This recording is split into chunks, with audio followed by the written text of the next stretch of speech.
Hello everyone, welcome to Rob's Gaming Table. I'm Rob. I'm Mel. And we're going to be playing one of those LCG games that the kids all play, those Fantasy Flight games, you know, living card games, the never-ending collection of paper that somehow drains your bank account, especially when you show up to the game late. This is the one with, we're playing the one with Legolas and Gandalf and Gimli and stuff, right? That's this one? No, not that one. We're playing the LCG with the Captain America, Spider-Man, and Iron Man, right? That one? Not that one either. Then what the heck one are we playing? The Cthulhu one. Oh, that's right. I don't know. I get them all confused all the time. They're super similar. No, I'm just kidding. Anyways, hello everybody. Hello. Wow. Oh, here's the Jot. Gonna rip on us for our bad comedy. Get out. Get out. Yes, we're playing Arkham Horror, the card game. Let me tell you something. This is the only living card game product, only Fantasy Flight card game, I think, since I got into the hobby, like 9+ years ago. I got into gaming through Fantasy Flight games, finding Game of Thrones and Board Game 2nd Edition. Very quickly after, got into Game of Thrones, the living card game, 1st Edition. And then once I got hooked by that, I said, I need to find more, and then found Lord of the Rings, the living card game. Got obsessed with that, started buying everything, going crazy. And then you guys know Netrunner and Warhammer and L5R and whatever else. Keyforge. There's so many. I know Keyforge is not an LCG, but another card game product. Everything that comes out of that department at FFG, I buy. Except this game. This game, when it came out and was released, I had not really played any Arkham horror themed stuff.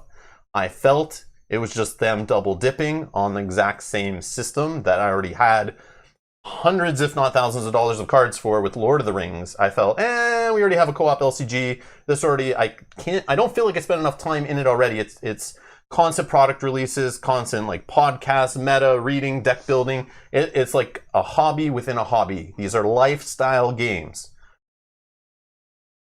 Having the room for multiple lifestyle games, full-time job and all that stuff's tough. Having the room for 2 LCGs was my limit. So Lord of the Rings, Game of Thrones at the time. When Game of Thrones rebooted to 2nd Edition, jumped to Warhammer, tried some L5R when I got out of playing co-op ones, got back into Marvel Champions when it came out, and I thought, yeah, this is the one I'm going to avoid. But since this game came out, this has been the #1 requested game for me to play on the channel in the last 5 years since this game has been out. Yeah. This is the most requested one. I got Facebook messages, I got direct messages on Twitter. I get comments on videos, random game videos going, yeah, Rob, that's great you play this game. Where the hell's the Arkham Horror, the card game? And it's like, what the heck, man? And I honestly think the thumbs down bandit might be related to wanting me to play this game. And maybe we'll stop seeing those now because of it. But anyways, I've said no. I've tried to hold off. My bank account, I've protected against this game for now 5 years. 5 years. But in the last year, since COVID hit, everyone's in lockdown. Word is spread on this game being one of the best 1 or 2 player games out there that you can just get lost in, time will fly, and have some fun living in this lifestyle game, Arkham Horror the card game. And I already knew it was a good game. I was just trying to avoid it because I didn't want to lose, thousands of dollars trying to chase down packs in another game again. So yeah. So I've held off until this last holiday season. There was a sale at a friendly local game store. They knocked like 15 or 20 bucks off core sets, so we grabbed 2. Because I'm not an idiot. I've played enough LCG games and FFG products to know that core set, 99 times out of 100, does not have enough stuff in it to feel like a full game. And of course, I found that was the case with this starter set. So we bought 2 so we could build some okay decks. Some more consistent decks. Actually have 2 of some of the cards in the deck. Like, they couldn't slide in those extra, few cards in there, player cards to give 2 of everything. I don't know what they were doing, but anyways. Better than Chris is saying, better than buying 3 copies with Lord of the Rings. Chris, because I was building for 4 players, I might have like 6 Lord of the Rings core sets or 8. I don't remember what I stopped at, but yeah. I'm a sucker like that, so I was kind of happy that it's just Mel and I playing for now until lockdowns and stuff, vaccines get out there. Shomar's in the chat. You feel free when things are better. You come play with Shamar, us. man, like It's killing me, man. Killing me. To have to just sit here and play with my wife all day. I mean, scratch that. Or by myself. No, just kidding. But yeah, so we grabbed 2 core sets. We built 2 core sets. Or used the 2 core sets to build decks. But we gave in. I thought you guys are like always asking for this game on the channel all the time. There's other games that are asked for a lot lately too, but this was just one. Literally, someone probably once a month for the last like 5 years has gone, Rob, you're playing all these living card games on your channel, especially back when this came out. Why aren't you playing Arkham? Where's the Arkham? So like it constantly was asked, and I just avoided it. I'm like, it'll die down. Then they announced Marvel Champions. I thought, okay, Marvel Champions is coming. People will forget about this game. But no, I see why even when I was playing Marvel Champions on the channel, people will come in the chats on those and just go, this game's not as good. Play Arkham. Like, I'm like, get out of here. I'm playing Marvel. Leave me alone. Like, go watch another channel, you know? So we gave in. We have it. We have just 2 core sets, okay? This is a little experiment. I already know I will love the game. I love Lord of the Rings. I love Marvel Champions. I love all FFG, LCGs, and card games. I love Keyforge. Anything coming out of that department, it's just, I love it all. I've loved every game I've played from them. No questions asked. So I know I'll love it. I know I'll like it. I'll keep playing it and that kind of thing. But with this game, I don't plan on continuing past these core sets unless you guys are watching this, liking it, sharing it. There's a want for it on the channel. If you guys are watching live, we have a good turnout for these next 3 episodes today, tomorrow, and the next day, 3 days in a row. Playlist link is down in the video description. We're gonna play these games 3 days in a row. We're gonna do the core game campaign, Night of the Zealot. If you didn't already know by the thumbnail and the title you clicked on, we're playing through the campaign from the core set, all 3 scenarios. And we'll see how it does. If you guys like it, and there's the LCG crowd that want to continue watching us play it, I'll try. I know it's hard to find some of the packs and expansions right now. I know that's a thing. I've gotten into LCGs in the middle of them before and had to track down packs and drive to various cities and scour websites and hit F5 on web pages for reprint stock to come in and email alerts and all that kind of stuff. So I'll try to track stuff down, but we'll see how it does. So if you want to see more on the channel, share this with your friends. Tell people we're playing it. I know we're just playing the core set though, and I know it's 2021. Some of you guys might be like, what the hell? These losers are playing with only core set cards? Man, I got like 57 expansions. My decks are loaded with super efficient cards. These guys are playing that beginning stuff? Lame. Yes, we're late to the party. But if you want to see more and want to see it grow, we'll add to the collection. We'll build some decks. We'll play some other scenarios. We'll get some standalone scenarios. We'll get some deluxe expansions. We'll do some, we love playing campaign games on the channel. We love playing all through stories and legacy games and that kind of stuff. We will play through the deluxe boxes and the campaign or the Mythos packs and all that stuff. And I'll try to track it down. But you guys are driving this. Like, it's based on how this does compared to other games and stuff on the channel. So we'll keep going. But this is just kind of a test and kind of an experiment. Because I can withhold continuing to buy this game. I know what's involved in following an LCG for years and years. And I see where the future is. It's like boxes and boxes of cards filling up shelves. And a game that I'll eventually, maybe get bored of and not want to play anymore. And will die down. So like, I don't need to go that route. I've done that before many times. But I do have fun with this game, and it's all up to you guys. So we'll see. Yeah, and this is one of my favorite themes. I also want to know, I see the chat's going pretty quick there. I'm trying to read some of it, but man. Before you say that, if you can remember, Shomar does say, I will personally deliver my set to you if you continue to play. So we might have to have a discussion. You've been collecting this, Shomar? I figured you would have gotten into this game before, but I didn't know you had it at all. Okay, interesting. We'll have to have I'll buy it. Yeah, we'll have to have a discussion with you about that. I'll pay for it if you want to get it. That'll be easier than trying to track down every single pack. Yeah, or if you just want to lend it to us too to play through, we could do that too. But we'll discuss. Sorry, didn't want to interrupt. No, that's cool. I knew it was going to fly off the thing. But if you're looking to dump it, I will buy it. I will buy it. You know that. Based on. And I'll pay a good price this time. It's not a dead game, so. But based on the. You don't have the most recent cycle. No payment necessary. No, it's okay. No, we'll pay for it. It's okay. We will. Yes, we'll talk. Yeah. Wow. Okay, cool. It's okay if you don't have the most recent cycle. You were going to say something else. That's more easy to get. I was going to say I'm curious, based on the people watching live right now, and thank you for tuning in.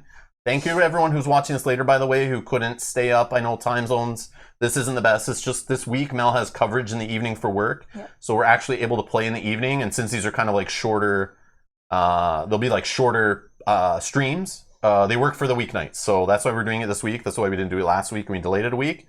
So I apologize to everyone who's waking up tomorrow watching this video. Sorry we couldn't play it in the daytime or save it for a weekend.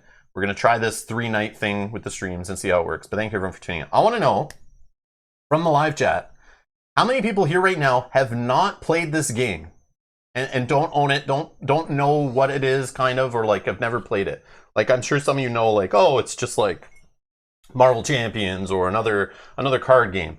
But is there anyone in the chat who's not played it? Give me a me. Let me know. Hands up. Hands up. Oh, we got some me's already starting. Okay. Okay, Janet's not played. Neopet's not played. As I'm curious, I assume this game's been around for 6 years. It's a very hyped game. It's very popular. It's got a recent boost because of the COVID lockdowns and being inside playing co-ops and solos. Same boost Marvel Champions got. There's actually a lot of never played it. Wow, okay. Yeah, I just want to see, like, are we talking to an audience that all know the game and been playing it for years, and like, let's not treat everyone like they've never seen it and not go through how it works. So we'll play as like we are new to the game. Yeah. We are new to the game. We're newbies, obviously. But we know pretty much the rules, I think. There's some FAQ stuff, obviously, we won't know, and some rulings and that kind of thing. Feel free to chime in the chat if we're like totally playing a card completely wrong or something, because we've only played with each other. I haven't really, obviously we haven't played with a gaming group to help correct us, or haven't been like following the game for 6 years in forums and stuff to know what rulings and interactions and weird things exist in this game. And I know there will be. Like I said, we've followed many living card games and been deep in the trenches, so I know that stuff exists. Daniel, yes, we'll use the Grim rule if there's a situation where we do not know how to resolve it. Don't we usually do that in all games? We make it harder for ourselves anyways? Yeah, if absolutely. we don't know, Absolutely. Yeah. But then I saw in the FAQ, there's like, the Grim rule gets misunderstood a lot. That anytime there's like a choice, always choose the worst one. It's not that. It's like, if you can't quickly find something in the rules, then just choose the worst thing and move on. It's there. The Grim rule is there to stop you from going through the rules and can't figure it out, then going to BGG, then calling your friend and messaging FFG, sending emails over, waiting weeks for answers. They're just say, here's the Grim rule. If you're in that situation where you can't find it in the rules, nobody at the table knows, and you're going to house rule it, just house rule it on the side of like the more difficult side. That's what the Grim rule is. Quick thing. Yep. I was just gonna say, D Miller in the chat has a question. What difficulty are you playing on? Yeah, so, I was gonna get to that. Yeah, I was gonna say perfect timing. Yeah. We'll get to the game in a minute. We got some setup stuff to do here, which involves you guys watching live also.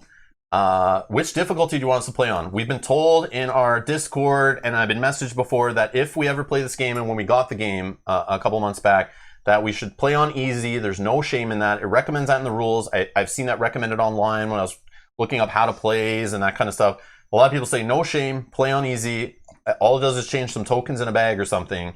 But you guys can vote, and you're not voting in the chat. I quickly whipped together a straw poll, which I just dropped in the chat. Go in the live chat now, click the link, and go on over to straw poll, and you can quickly just click a button on easy or normal. And we have played this on normal. We've tried this on normal. Yep. We've played through this campaign one time. I don't really remember all that happened. No. And we're not going to tell you what we saw and our choices and stuff. We didn't spoil ourselves other than the choices we made. So we're playing through this for our second time.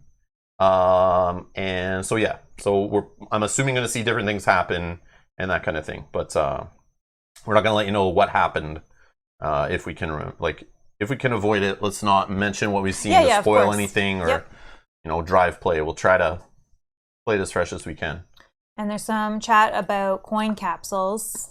Yes. Using coin capsules. So I know there's upgrades and stuff, but again, shipping delays, COVID, all that stuff. I ordered the coin capsules that you guys were recommending before. There was none really locally available in Canada that I could find of the right size I wanted. So I ordered them from China, through Amazon, I think it was, but from China they're coming.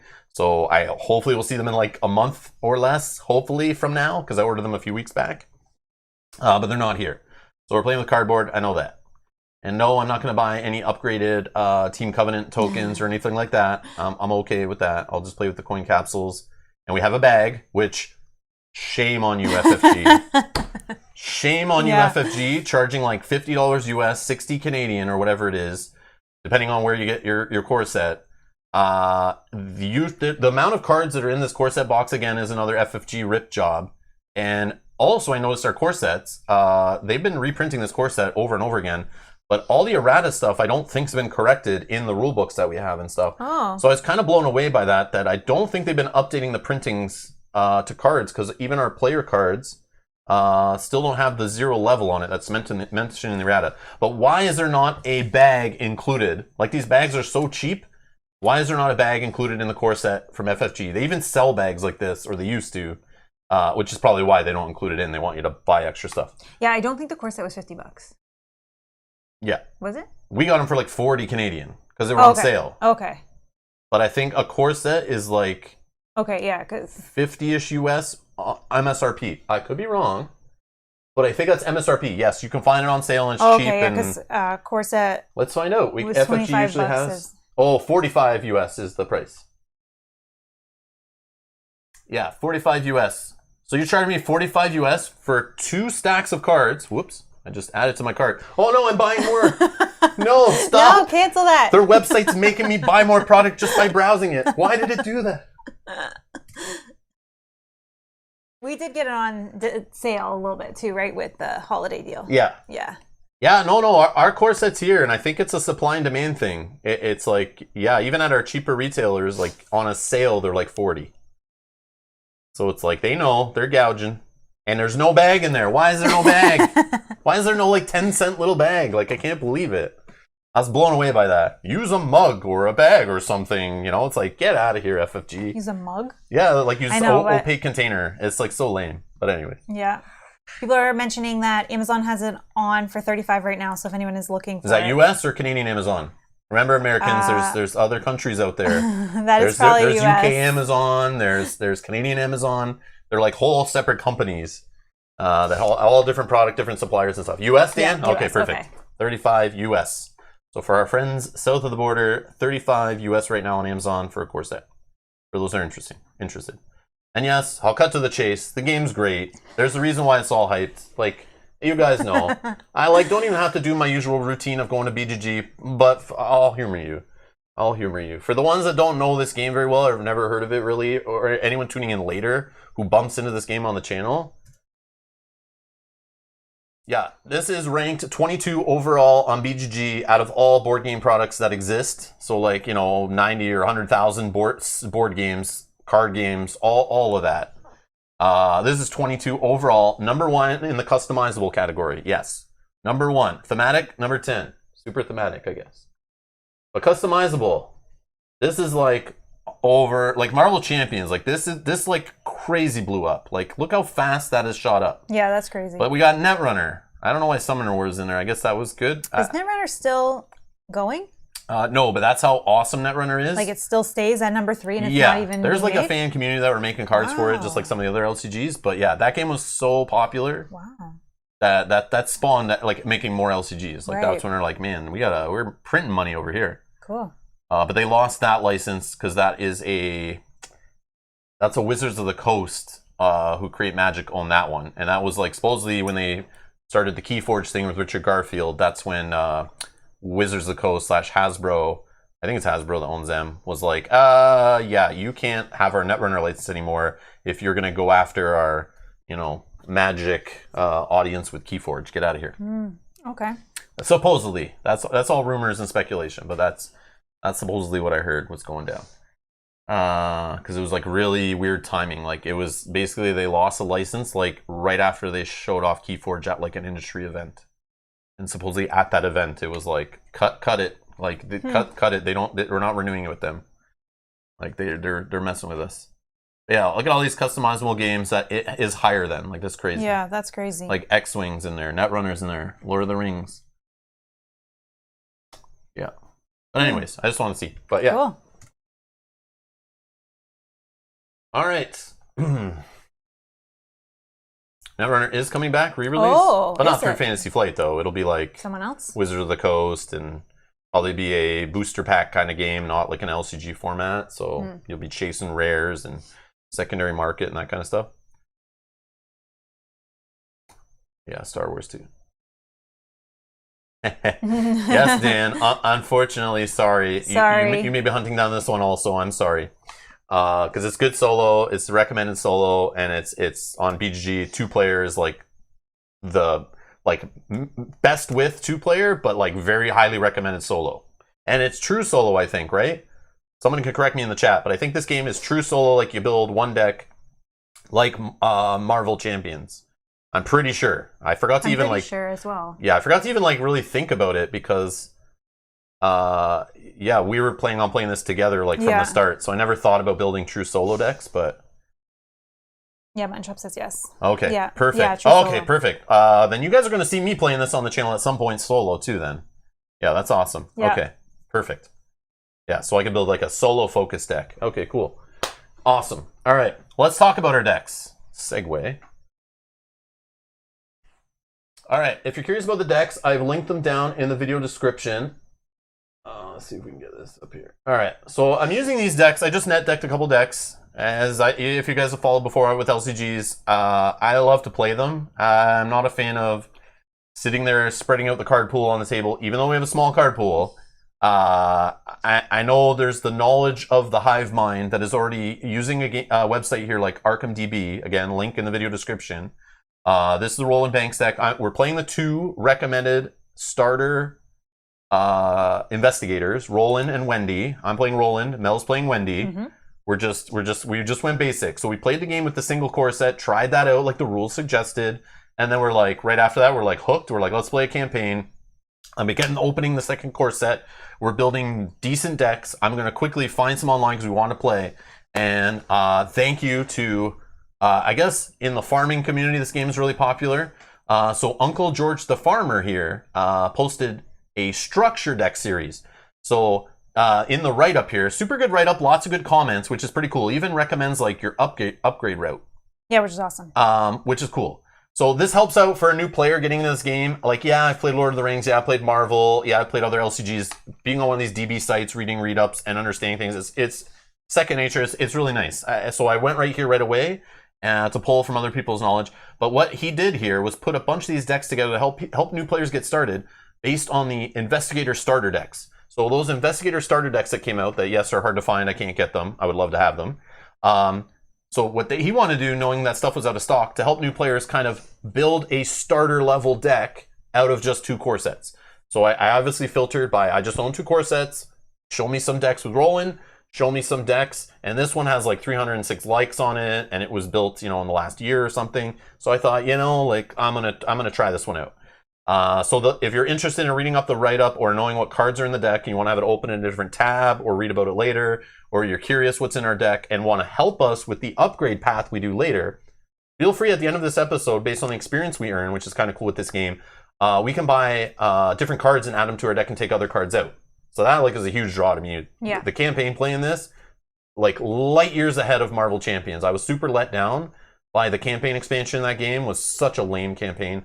I thought they were going to learn from what they did in this game and improve. But then I realized wait, it's the Marvel license. It's more lighter. It's not it's comic kind of movie audience, they're trying to pull in non-gamers into the game. So they don't want to make it too complex, I think. This is more aimed at the hardcore FFG gamer, book reader, kind of I don't know how to say it, but it's the more gamer, I think. Yeah, it's more advanced, right? More advanced, I think. Yeah. It's just that's my what assumption. I would say based on playing Yeah, both. that's my assumption. So I was kind of let down by that, but I'm glad to see they do this kind of stuff here. So we also have the Wendy deck linked down in the video description, like I said. Thank you again to Uncle George the Farmer on ArkhamDB.com. And if you're watching, say hello, leave a comment down below if you ever see this video. But thank you for making these decks to help us get this game to the table faster. We appreciate it. But yes, again, nice write-up in here. Recommended upgrade paths. Lots of answering people's questions down below. Yeah, great comments. I read through all of it. Yeah, I love when people take the time to do this stuff. I appreciate you very much because you're doing what I can, and you save me tons of time, and I can have fun playing the game. And sometimes people recommend cards in here that I read the first time, and I'm like, well, kind of lame. I don't get it. But then they recommend a card, and then in the write-up they describe how the card works with other cards, and then my mind is blown, and then that's how I get to experience. I learn better by doing it. So this is the way I it kind of, by net decking, I find it forces me to use cards I may have not put in a deck if I was building it from scratch, which I like. And I'm not ashamed to say I net deck. I value my time, and I get these games. I love the gameplay of these games. The deck building is fun, and I like tweaking and I like customizing, and I think it's cool. But building a deck from scratch, it's a skill I just don't have very well, I don't think. And I'll be honest. But yeah. Okay. So they're there, in case anyone's curious. See Daniel saying, a good first buy would be Return to the Night of the Zealot expansion. It adds a few upgrades and gives diversity in the scenarios. Actually, everything I read says stay away from the Return to boxes as a new player until you've gotten the, like, other stuff. But I know that's just for the base set, so that would work. And I did see that in stock. But it's also like a price gouge item where you're paying $40 for basically a box of air and like a tiny stack of cards and some dividers. I mean, to some that might be good, but like I think it's like an overpriced storage solution, to be honest.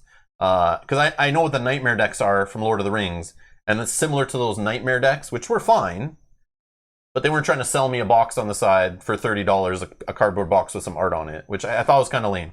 So like I see why those products are all in stock, because a lot of people aren't getting, aren't falling for that. But hey, if you got the money and you want to store all your campaigns separate, and I might end up doing that in the future, but I don't think that's a recommendation for a first product to grab, Daniel, to be honest. Everything I saw about it. I did watch a lot of reviews on the different products. I've been reading up on the game, trying to find out, based on what's available, why are certain things available? And then you start reading, like, certain things are difficult, the gameplay is messy, the theme's not there in some of the expansions. That's why some of them are still in stock. People aren't grabbing them up, or they don't have great player cards. We saw this happen in Thrones, where people buy multiple copies of packs just because they had great cards in them and stuff. Mm-hmm. But yeah. There is also, and I don't know if we were planning on talking about it, but there's some chat about the books and the novellas. Yeah, we have one. Yes. Those are awesome. Yes, I bought one. Mel's reading the Jenny Barnes one right now. We found one at our local game store, and I was like, it has cards in it, which I will not buy it because it has cards in it. No, but I wanted to read. I like this theme, and I wanted to see what it was like. We love Mansion of Madness. Okay, I like Mansion of Madness. Mel And loves Mansion of Madness. Yeah. I like the theme of it. I like Cthulhu theme. Yeah. So I thought that was a cool way that FFG, I've bought in their art books and stuff in the past. So it's cool to see they have like novellas for this game and stuff. And we have a local game store that has a couple of them in stock. So Mel grabbed one just to see what they were about. I just wanted to read it through and see. So yeah, we have the Jenny Barnes alternate art character with a couple like unique cards or whatever. But to be seen on the channel if we ever get the expansions with Jenny Barnes cards in it and stuff that we can play. But then we can use them, yeah. I know we can use her right now because you can use like swap her out with core set cards, but then you're pretty much playing like the exact, I don't know. I don't think the card pool is good for that, but I think once we get the expansion she's in, you'll have some other cards that work with her maybe better. I don't know. But yeah.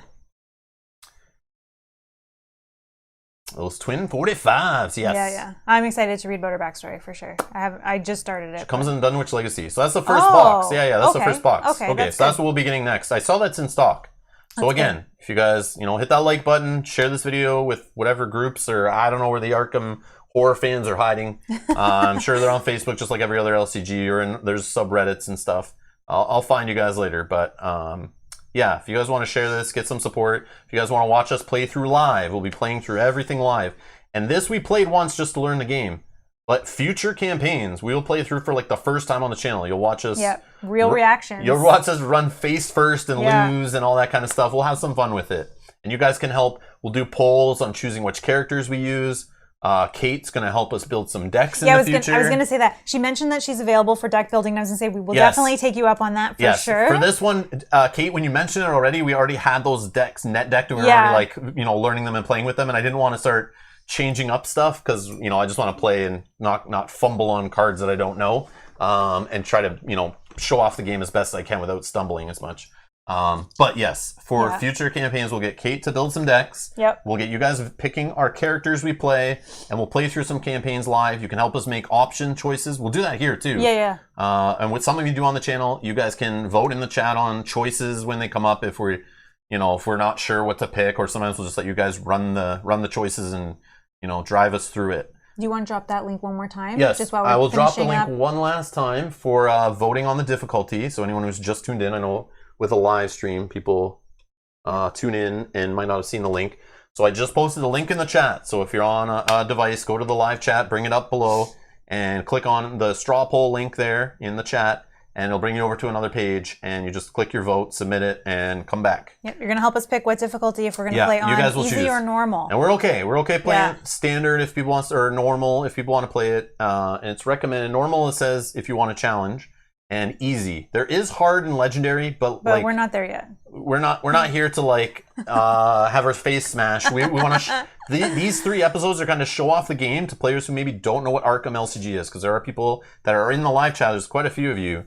Also, people that may find the channel or fans of the channel aren't watching right now because they're in the UK in bed. But I know some of you guys are still up. Some of you are here. Yeah. I see some of you are still up. What are you doing up right now? But there are some people in other parts of the world that this is not the best streaming time, so you guys will be tuning in tomorrow. Sorry you couldn't vote on that, but yeah, I want to show the game off to you guys, so we'll just go through it. But I'm okay if it's not easy mode. That's fine too.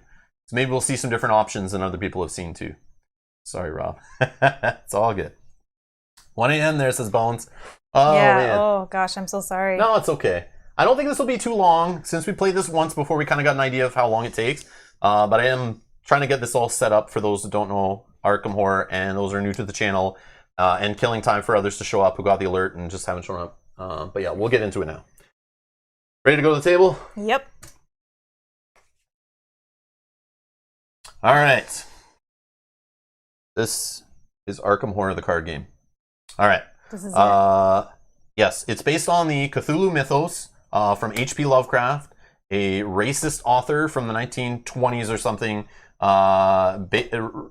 This stuff became, for those that don't know, it's like, what's that called? When something is like open domain or whatever, and anyone can use the license. So FFG took it. They have tons of games in this line. So you'll see similar characters, similar art to other games like Mansion of Madness we played on the channel before, Arkham Horror Final Hour. There's Arkham Horror, the board game, that exists. You'll see art from that. Public domain, that's it, Sajat, thank you. Yeah, so the Lovecraft Mythos horror that this guy came up with is used nowadays. There's a show recently on HBO, Lovecraft Country. Mm-hmm. Very good. Yeah, very good show, where they do a twist on it. It's awesome. Yeah, it was very good. Awesome. But yeah, there's books, there's stories, there's movies, there's shows that all use this horror theme with Cthulhu. You guys know the Cool Mini or Not game, Come On game we've been playing, Cthulhu Death May Die on the channel, which we'll be playing more of that. It's all that same world and that same theme, for those that don't know. This is a living card game. What that means, it's not a collectible card game, a CCG, with like booster packs that are randomized. So there's no real secondary market per se of like chasing down single cards, because when you buy an expansion pack, you get usually 2 copies of each card, so enough to build with, and you know what is in the pack you're buying. So it's like set distribution. So that's what a living card game is, and it's living because it constantly, in theory, when they announce a new game, they say monthly releases. But to anyone who's played an LCG or a Fantasy Flight Games product, yeah, that means, after the core set drops, in monthly releases will start, but then there's always delays for some reason at the beginning, for like multiple months before the first pack drops.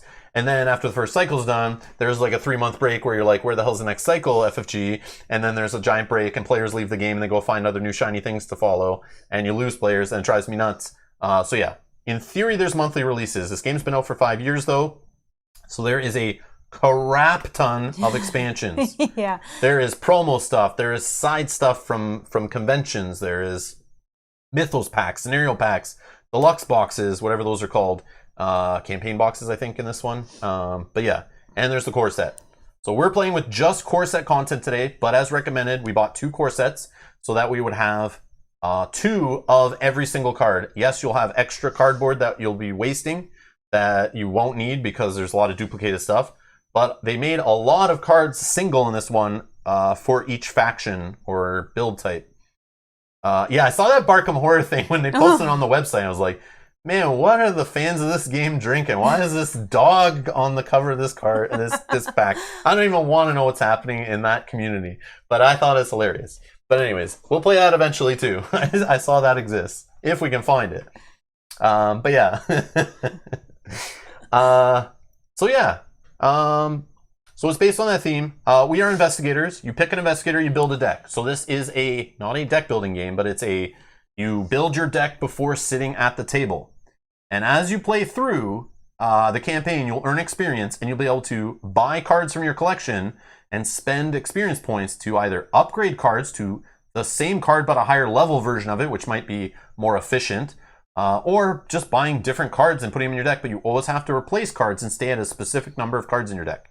So for example, Roland Banks has deck building restrictions on the back and a little story, but his deck size is 30. So it always has to have 30 cards in it, but there is some required cards like Roland's 38 special, weakness cover up, and a random basic weakness, which we'll grab in a second, that do not count towards the 30. So when I'm done setting this up, I'll have 33 cards in my deck. So if I add a card when I'm purchasing cards between the campaign scenarios, which you'll see at the end of this stream, and you guys will help us buy cards for the next stream, which is tomorrow. Yeah, we'll be spending experience. We'll take cards out as we put cards in. So it's kind of cool. Each investigator has their own deck building restrictions. So I can only have Guardian cards, level 0 to 5, Seeker cards, which is another faction, 0 to 2, and Neutral cards is level 0 to 5. So all my cards in here right now are level 0. You have to you build your deck to start. It all has level 0 cards in it. Unless you're doing the crazy variant stuff that is included in the rulebooks, where you can take an investigator from a previous campaign who has like wounds and weaknesses, all this crap, and upgraded cards, and you can take them on to another campaign if you want. But we're playing with fresh characters, but there's lots of different play variants of this game, which is cool. We have specific stats. So we do lots of skill checks, and if you've played Mansion Madness, and I'm assuming Arkham Horror, Eldritch Horror, any of those other FFG games, Elder Sign, whatever, it's a thing in this world to be like RPG-ish with the skill check stuff. So in this game, we have willpower, intellect, combat, and agility. So when we're doing certain tests, stuff's coming off the encounter deck, like treacheries and these kind of things, similar to Lord of the Rings, you'll be doing like willpower checks most likely to stop yourself from taking horror, which can make you go insane. So very similar to those other kind of games, and we have a health value. So everybody has different values. And you have an ability, so you could do tests also to find clues, to fight, and to run away from monsters. So the general gist of this game from a very simplified high level is we're investigators trying to find clue tokens. Again, they can change per scenario, but in general, the game is about finding clues, which are these green tokens. Okay, they're doom counters, I think, on the other side. We're trying to find clues at locations to progress a story before the agenda deck, advances itself. So we're trying to advance our act deck using clues usually faster than the game advances the agenda deck, which is bad. And we don't really know what the goal is, and the goal can change kind of based on hidden information on the backs of these cards based on us advancing, and we may get in certain weird situations. Yeah. And the other thing is not just finding clues, but also fighting and evading monsters. Those are like the core things in the game. Finding clues, dealing with monsters. That's it. That's from a simplified view. That's really all this game is about. Yep. All it's about. Similar to, I guess, Marvel Champions is just like dealing with minions and fighting a villain, right? That's really the two things. If you like really look at that game, that's it. And Lord of the Rings. Yeah, dealing with a threat. Yes. Which here, I guess we're dealing with the doom. There's always a threat thing. Yeah. Like in Lord of the Rings, same thing, right? Like there's, you're trying to, and that get progress, right? Yep. And it's similar to clues and progress locations and, push through the story, sometimes fast, and complete it. So.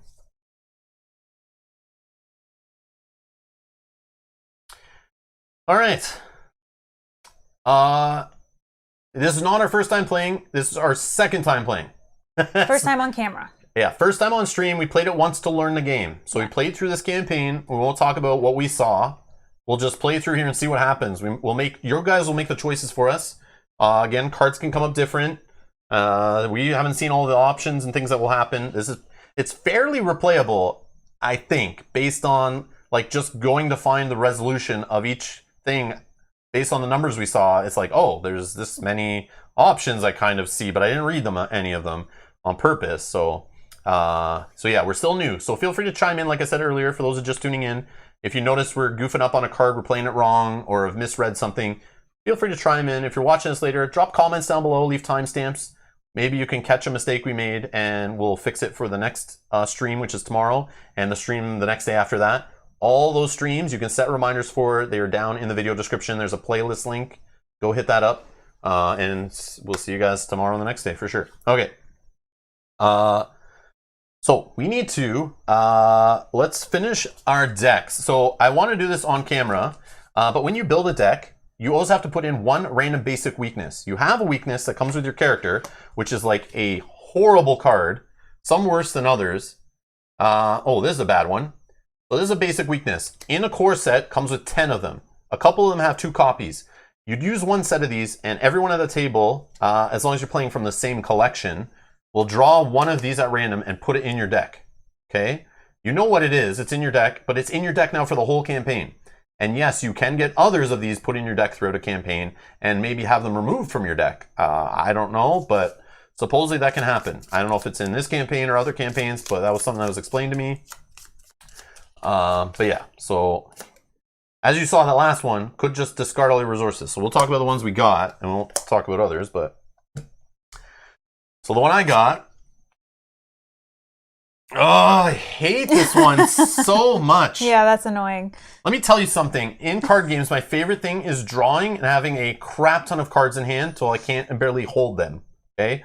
Games with card limits is fine. This one is an 8 card limit to your hand that you check at the end of the turn, but you got as many cards as you want during it. I love card draw. I love options. I love having a whole hand of cards. But man, seeing this one, and this is the one I've drawn every single time, I think, that I've played this game. And you choose and discard, even when I was like learning the start scenario, but choose and discard all but 1 card from your hand. So hopefully I see this like when I'm sitting there with like no cards in hand or 1 card in hand. Yeah. But just knowing this is my deck, it tenses the crap out of me, and I'm worried about ever holding things in hand. Yeah, we're trying to build up to something. Yeah, because you're going to lose it drives before you me can nuts. do it. Yeah. Oh, Could be worse. could be worse. I don't know. I don't know.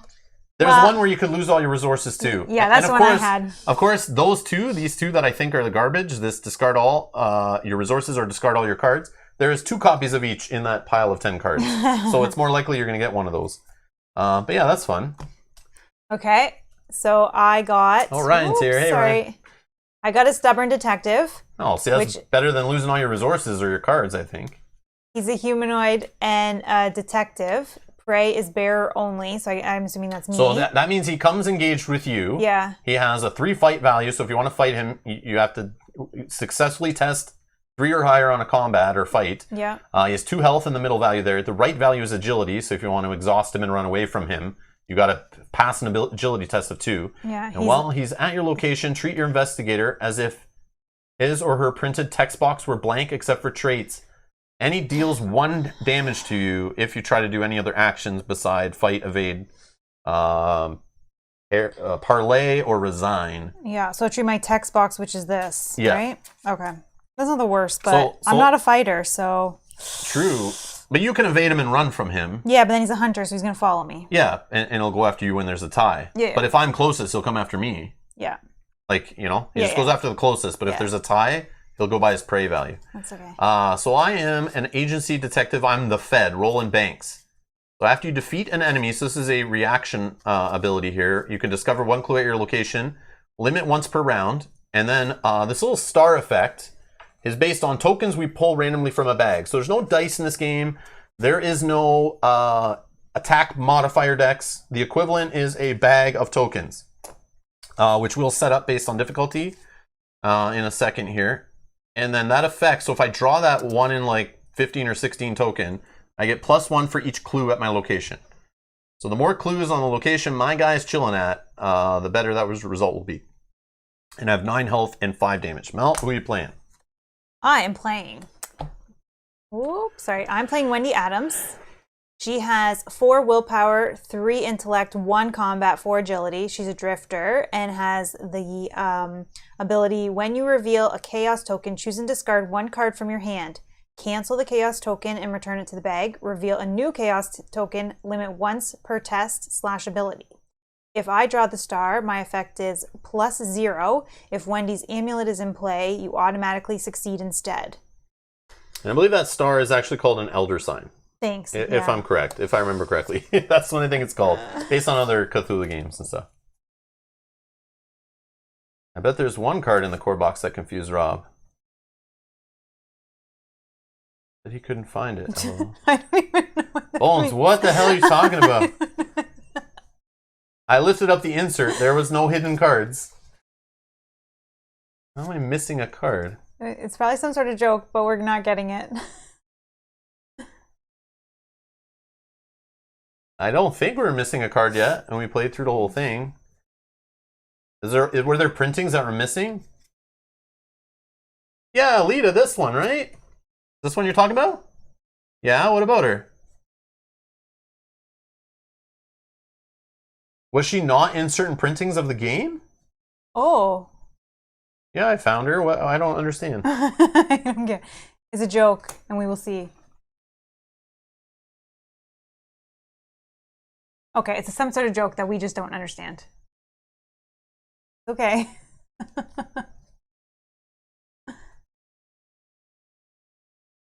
It's a joke, Rob. People can't find it. They didn't have it. Yeah. Was it because it was like with other, like, was it stuffed in the player cards instead of the encounter cards or something, like in the original like sorting? Yeah, okay. Okay. But that's fine. Like, I sort out all the cards. Like, I was building decks and doing all of it at the same time. So I just kind of like sorted everything in piles on the table. Okay. I understand that. I understand that from other FFG products. They'll print things in stacks and kind of just separate them into the baggies. However many cards will fit in one of those little standard baggies with the blue sticker on them. And sometimes, yes, they break up a set of cards. So in this game, I think maybe players assumed one bag was player cards, one bag was encounter cards. I see. Yeah. And I guess this was, but when I open those, here's how I open FFG stuff. I literally just like open those bags, take all the cards, and I stack them in one stack, and then I just sort them all out on the table. Because I know stuff like weird stuff like that happens. But yeah, that's funny. That's funny. Oh, wow. So were people like deck building with this then? Like, you know what I mean?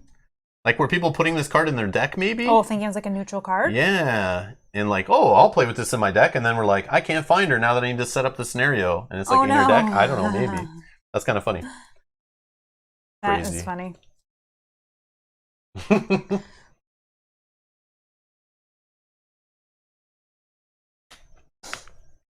Okay. Lita needs her own t-shirt. Yes! I bought this stupid card game and all I got was this game of trying to find Lita. But I have two Litas because we bought two core sets. Oh, so you'd be fine. I have double the chance of finding her. Yeah. So maybe that was it too. Yeah, she's right? a twin. That's why FFG gets you to buy two core sets. So just in case you lose Lita in one box, yeah, you'll find her in the other. So yeah that's it.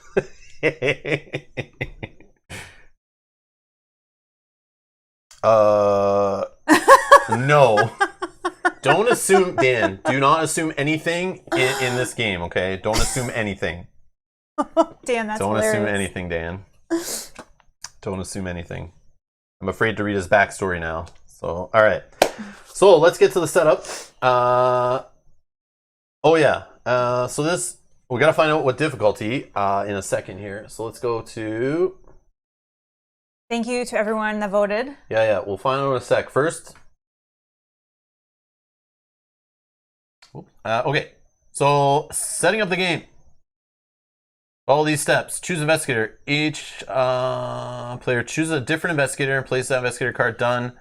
Take trauma damage or horror. In campaign play, if you are defeated or there's other ways, you could take permanent loss to health or your sanity before you start the next scenario. That's what that's all about. We need to choose one of these investigators to be the lead investigator. I want you guys to vote in the chat. Do we want Roland or Wendy to be the lead investigator? And it does matter for story and stuff, but it is the person who breaks ties, I think, or gets to do choices and stuff. If you ever have something that you know, they're also the person that starts turn order. Mm-hmm. Yeah, drop a Roland or a Wendy in the chat, and we'll just go with the majority. Yeah, I'm curious how that. Yeah, that could make things different. Then we're going to assemble and shuffle the investigator decks. Sure, the token pool. So we're going to do that now, or we did that. Sorry, the chaos bag is what we need to do now. And in the campaign mode, sorry, the chaos bag is going to be assembled once at the beginning, and we'll use that bag throughout. And yes, tokens can be changed in it throughout a campaign. and then we'll draw our. We'll get 5 resources and draw 5 cards. Okay, I'll do that. So if you can give 5 resources to each of us, Sure the can. bag. So you guys voted, but I was already building the bag how I wanted it here, and I thought we could do this, right? Because like I beat the game on Legendary, and this was the bag I used. Isn't that how the game works? Just kidding. All right, just kidding, just kidding. I was trying to think of a funny joke with that, but that did that. I think that fell flat. All right. So we're gonna build the token pool, and that's what goes in this bag. So they tell you, you know, you need to find a bag or something, and FFG doesn't want to include a bag. That's what I'm ranting about. So we have this little bag here, this opaque bag. We're gonna fill with so many tokens. So these are like your attack modifier deck from Gloomhaven, or basically like a customized die you're gonna roll every time you do a skill test that could modify. Yes, Yeah. Bob. Yes, you caught me. Canadian humor, I love it. Yes. All right, let's go to the poll. The last chance. Anyone who hasn't voted, there's your vote. True last chance this time. So if you want to vote on the difficulty, now's the time, and that will affect the bag. Here's how the bag of evil will be affected. So if we're playing easy, I want to experience the story. You put a couple +1s in there, 3 zeros, a few -1s, -2s, some skulls, little cultist head. Whatever the heck that is, some tentacle, elder sign, okay? Elder sign's good. All these other things are bad until you get to like the zeros and the +1s, okay? But on standard, you see here, it actually, you know what? Why am I holding this up like an idiot? Why am I doing that? Right here. So easy is that in the bag, and standard is, you know, there's a -4, a -3 are added in there. They take away one of the +1s and a 0. So it just makes it harder. So when you do a test, a skill test, you have to spend cards and that kind of thing to make sure your skill test value is above what you need to do to pass. So yeah. So we're gonna go based on how you guys voted. We're gonna set up this bag right now.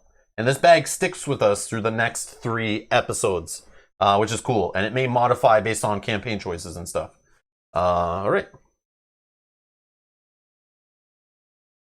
Ian is saying that you're keeping the voting open until Easy has the most votes. I can't even see the we results. don't have it open yet. Yeah, I haven't looked at all actually, on purpose. I didn't want other people to see too. I didn't want to sway anyone's vote. I honestly want you guys to pick it for us. I'm okay with either option, to be honest. Whatever you guys want to watch, it's up to you guys who are watching. Like, I'm okay playing whatever. I just didn't think playing on like Legendary. I didn't want to like fail out too quick or like lose every test. That's no fun for anyone. And we die, and then we have to like build new decks in the middle of a stream because an investigator died before we go on the next one and stuff. Like, it still could happen, I'm sure, but I want it to be less likely we get investigators on the dead list, like completely dead.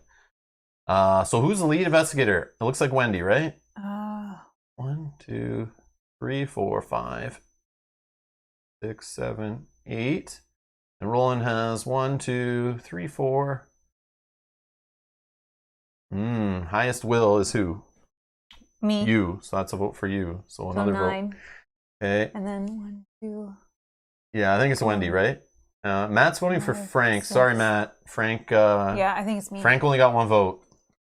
Flasher guy, says Dan.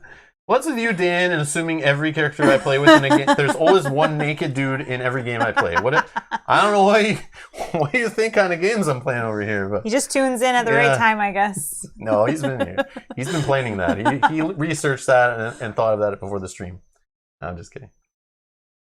Hey, Dale's here. Just joined. Have you all played this game before? Dale, we played once to learn the game. This is our second time playing with these characters through this campaign. We played 1 time to learn the game.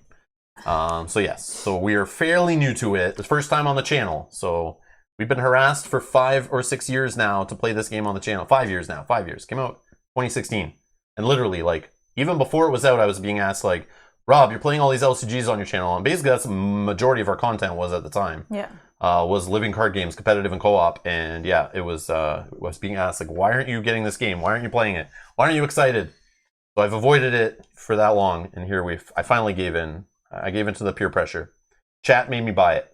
Hashtag chat made me buy it.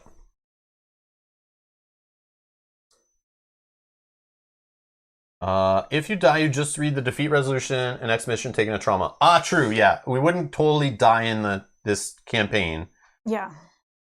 No, but you could. You could. No.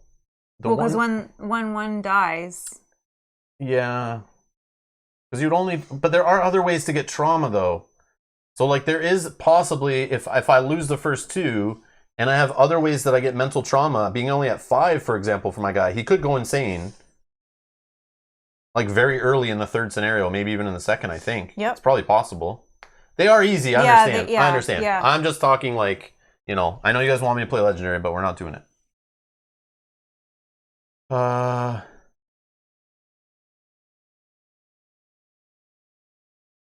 No, that's not true. All right. Okay. Okay. We'll just take the poll now. Oh. So you guys are funny. You guys are super funny. How did you guys plan that? Yeah, I don't know what other chat you guys are hiding in and work this out so it's a dead tie. But if anyone hasn't voted, Dale, I'm looking at you, who just showed up. Literally, your vote is like the most powerful votes. Anyone who votes right now, like, we need to break this. So there's the link in the chat. Go vote. And let's get this, like, one way or the other. Just come on. You guys are horrible. Yeah, someone needs to be a tiebreaker. Yeah, get in there. Someone get in there who hasn't voted. That's hilarious. And vote. I'm shouting upstairs to my wife. Yes, yes, Hexy. The problem is, Hexy, she needs to be on a different IP. So she needs to be on, like, her mobile phone network or something, so she has a different IP to the internet.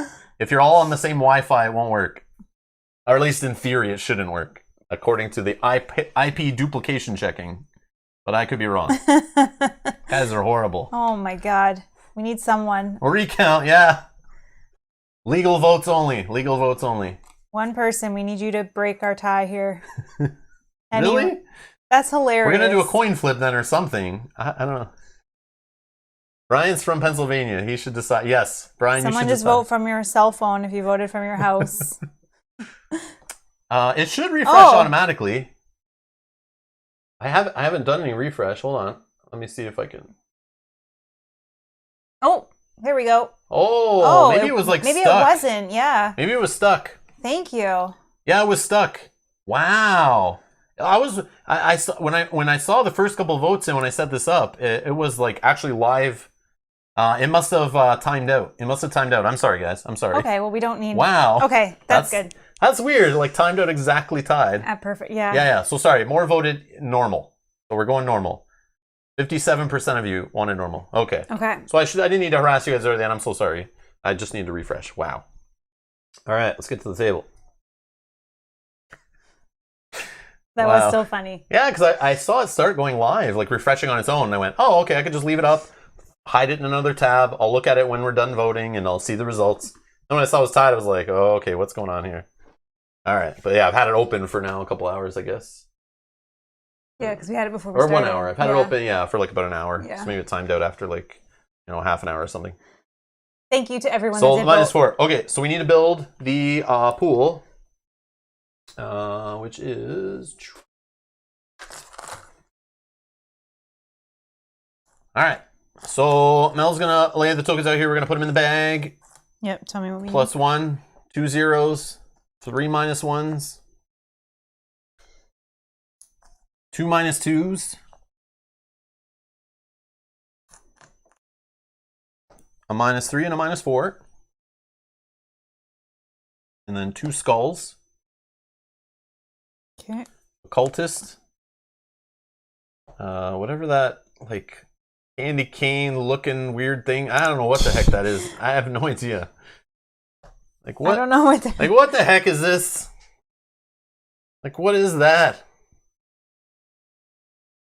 I don't Like, know. is it upside down J? Is that a J or something weird? It's a tablet. Yes, it's a tablet. Oh, it's a stone tablet? Yeah. I did. Oh, I remember man. reading that now that you say that. Thank you. Yes. I thought it was like a tablet. limb of a monster or something. What the heck? Okay, sure. Forgot. And then I need auto fail, right? Yeah, you need the So this is like an automatic fail. You draw this from the bag, your test goes down to 0. So even if you put like 8 value into a test that you need 9 to pass, you don't just lose by 1. You literally lose by like 9 because this would auto fail. I hate that one. This is like the null in Gloomhaven. Yeah. Or, kind of like the blank in Mansion of Madness, except for Mansion of Madness, it's like having 67 of these on your dice for some reason, because like every side in that game is blank for some reason. Only when you roll. Yeah, they're all blank dice in that game. I think we got misprinted dice in Mansion of Madness, but... Okay, and then we got... And the Elder Sign, which is good. This one's good. You want to see this one. This is like specific to your character. This is the one that has a cool ability to give you extra successes, but depending on the scenario... Depending on the scenario, the tokens change what they do, which I think is super clever. So the skulls in this one, and there are other tokens that we're not even using that you will see in different scenarios, but the skulls are -2. If you fail, after the skill test, search the encounter deck and discard pile for a ghoul traded enemy and draw it. Shuffle the encounter deck. If we see the cultist token, you've got to reveal another token. If you fail, take 2. Oh, sorry, this is on the hard side. We're playing on this side. Oh. Whoa, I didn't even know there was a second side. Okay, sorry, we're on this side. Wrong side. Yes, Yeah, yes. sorry. No panic. Everyone, we got it. breathe, we're okay. I know, I start reading it, I'm like, I've never seen these abilities before. What is going on I here? didn't even realize them. So easy and standard, you play with this side. So this is what's cool. You could up the difficulty. So it gets even worse. Oh. I thought it was just the bag changed. I didn't realize what the tokens did. It gets worse. So all those who voted us to play on standard, it's just some token changes, basically, I think. Because the abilities are the same. So -X to the test. X is the number of ghoul enemies at your location if we draw a skull. If we draw a cultist, -1 if you fail, take a horror. And the tablet or tombstone or whatever, -2. And if there's a ghoul enemy at your location, take 1 damage. Okay? So that just sits out here reminding us that's what those tokens do. Again, they're different for, I guess, even the same scenario. They're different based on difficulty level, which just blew my mind. Yeah. That's awesome. All right. What else from setup do we have to do? I just don't want to miss anything. Put these in the bag. Oh yeah, you do that. Obviously, there's nothing in the bag. It's yeah. empty. There's no +7s in the bag. I didn't stuff the bag. It was all a joke. Okay. But if anyone has any custom printed like +5s, send them on over to me. I'll use them. Yeah, that won't be suspicious at all when we pull up. +5. +5. People are like, what or we're just the like hell? +5 and like just do it nonchalantly. It's like a white token with like magic mark, like permanent marker, like written all funny on it. It doesn't even like look like it fits with the game. What? +5. What's the problem? Or automatic pass. You win. All right. So we need to draw our opening hands. So I'm going to do a little shuffling, just because I reset my deck after our last play. Took out some cards, obviously, that we got from leveling up, but I sorted out the deck, so it needs a little bit of breaking up. I did shuffle a little bit earlier, but just want to make sure. And you guys will see cards as we draw them. We'll talk about certain cards in the game for those who don't know how it works, but literally we're drawing cards. We have card types are assets, which are cards you can pay and play down on the table. They give you like ongoing abilities, or some of them attached to cards, as you've seen in every other card game that exists, attachments kind of thing. But they're just assets, but they'll tell you to attach. There's events, so you'll play event cards from your hand to do one-time abilities. They go to your discard pile. Every card game has that. And then you have skill cards, which are kind of clever and unique to this game. So for a skill test, I'll just show you a card here while I'm shuffling. So this card, for example, is an asset. I could play 2 to put it into play. Then it gives me these free actions on the bottom that are kind of free, as they don't cost me an action on the turn, but I have to spend a resource and I can add a value to a skill test, okay? But if you notice here on the left, there is symbols that match some of those skill tests.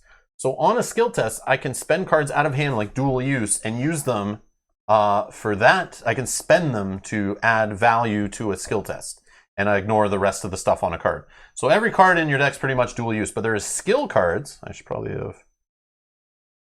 There are skill cards like this one that literally are not put into play. They're not played like an event. They're actually played only on skill tests, and they tell you it's a skill card up here.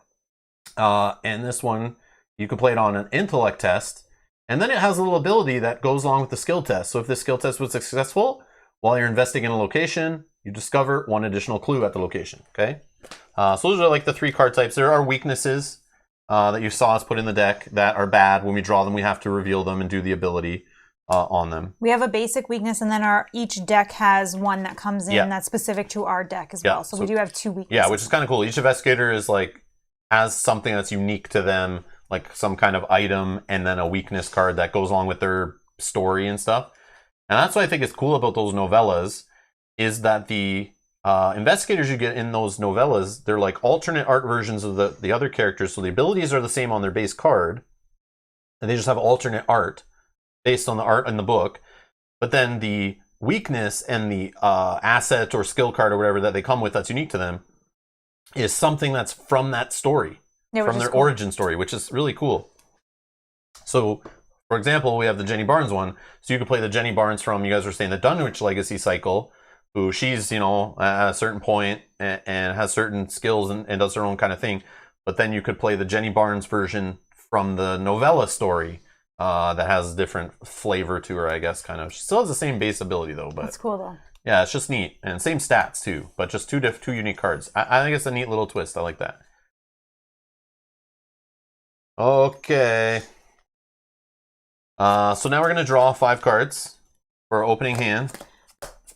What? One thing I was going to say, and I don't know if you want to mention, is that we may talk about our cards a little bit more than maybe you should, right? Yes. Because of streaming. I know this will happen. This happens to us in Gloomhaven videos. We still get comments to this day that we're a bunch of cheaters because we talk too much about strategy and whatnot when we're picking cards in Gloomhaven. This has kind of a similar rules to it.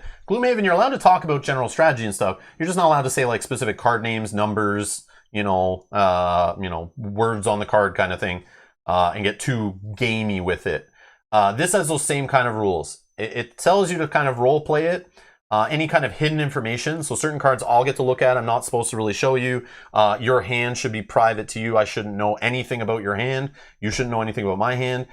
For example, if I'm doing a combat test and I'm like, Mel, could you, I would love to have 2 extra fight. Do you even have 2 extra fight, Mel, before I even do this test? You're not allowed to say like, yes, I have 2, or I only have 1, or I have this card in hand. You're supposed to say like, I can help you. I can help you if you do it. But that's all I can tell you. Like, you have to be general with it to kind of role play. But playing on stream, for us to stay silent and play that game with an audience watching, we're going to be a little more open with it because there are people who are going to be watching this who want to learn the game a little bit, and or decide if they want to buy the game and see how it just generally works. So I'm just putting it out there as like a disclaimer. You're supposed to kind of be like more role play and kind of secret, but we're going to be more open-handed, talking about stuff as we play. It may make it a little easier too, because we'll be like, you will see I have cards in hand because like I'm literally playing with them on camera. Right. So there's like, I'm not going to sit here like this the whole time. Or we'll be discussing like I can play this or this like with you guys, and then if I play something, Rob would know I still have the other card I didn't play. So yes, we will get comments. I know people will say it, guys, stop. You're talking too much. You're breaking the intent of the game, the rules of the game. But like, it's your game. You play it how you want. So whatever. And there's no money on the line here. There's not a tournament. There's no judges. But we have an audience watching, so we're going to play a little more open. But we do know that exists. So you don't need to get angry in the comments, calling us straight up cheaters. You can call us cheaters for other reasons, but not for that. Yes, we gave you the warning, but not for that. That's how we'll play. So, yes. Yeah. All right. That's how it works on live streams. All right. Okay. So we can now mulligan and any weaknesses. Yes. So I did get a weakness. Yeah, I got a weakness too. So if you draw a weakness, when you're drawing your starting cards, you just set it aside and you draw a replacement, right? I think you draw a replacement. Oh, do you? Yeah. I'm pretty sure. So that you're choosing from 5 legit cards. Oh, I see. Yes. Okay. Then from those 5 cards, you can choose any ones you want to set aside and then fill back up to 5, like a one-time mulligan. And they tell you in the book to kind of like look for assets, kind of have stuff. You're trying to build up your character with stuff to prepare them for the worst. So for those who are curious, who know the cards, I got Dynamite Blast here, Unexpected Courage, Guts, Flashlight, and an event called Dodge. So Dynamite Blast, I'm probably going to toss it because it costs 5. You start with 5 resources, yes. But I have no enemies in play right now that I know of because I've played this before. But in general, like, this is a card I want to kind of play later when enemies have built up. You can deal 3 damage to any investigator or enemy at my location or an adjacent location for 5. A little pricey. I kind of want to see that later, so I kind of want to mulligan. Unexpected Courage. This is one of those skill cards. This is like the best skill card because it has that little question mark symbol, which is a wild, which means I can use it on any test for 2 points. And when we're in a skill test, if you're at the same location, if Mel and I are at the same, or sorry, if Roland and Wendy are at the same location, and I'm doing a skill test or skill check or whatever, I can play as many cards as I want that have the matching symbols to that test.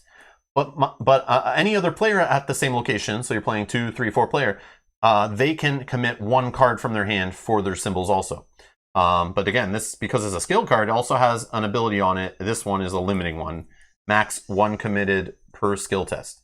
So I can't play this and you can't play this on the same test.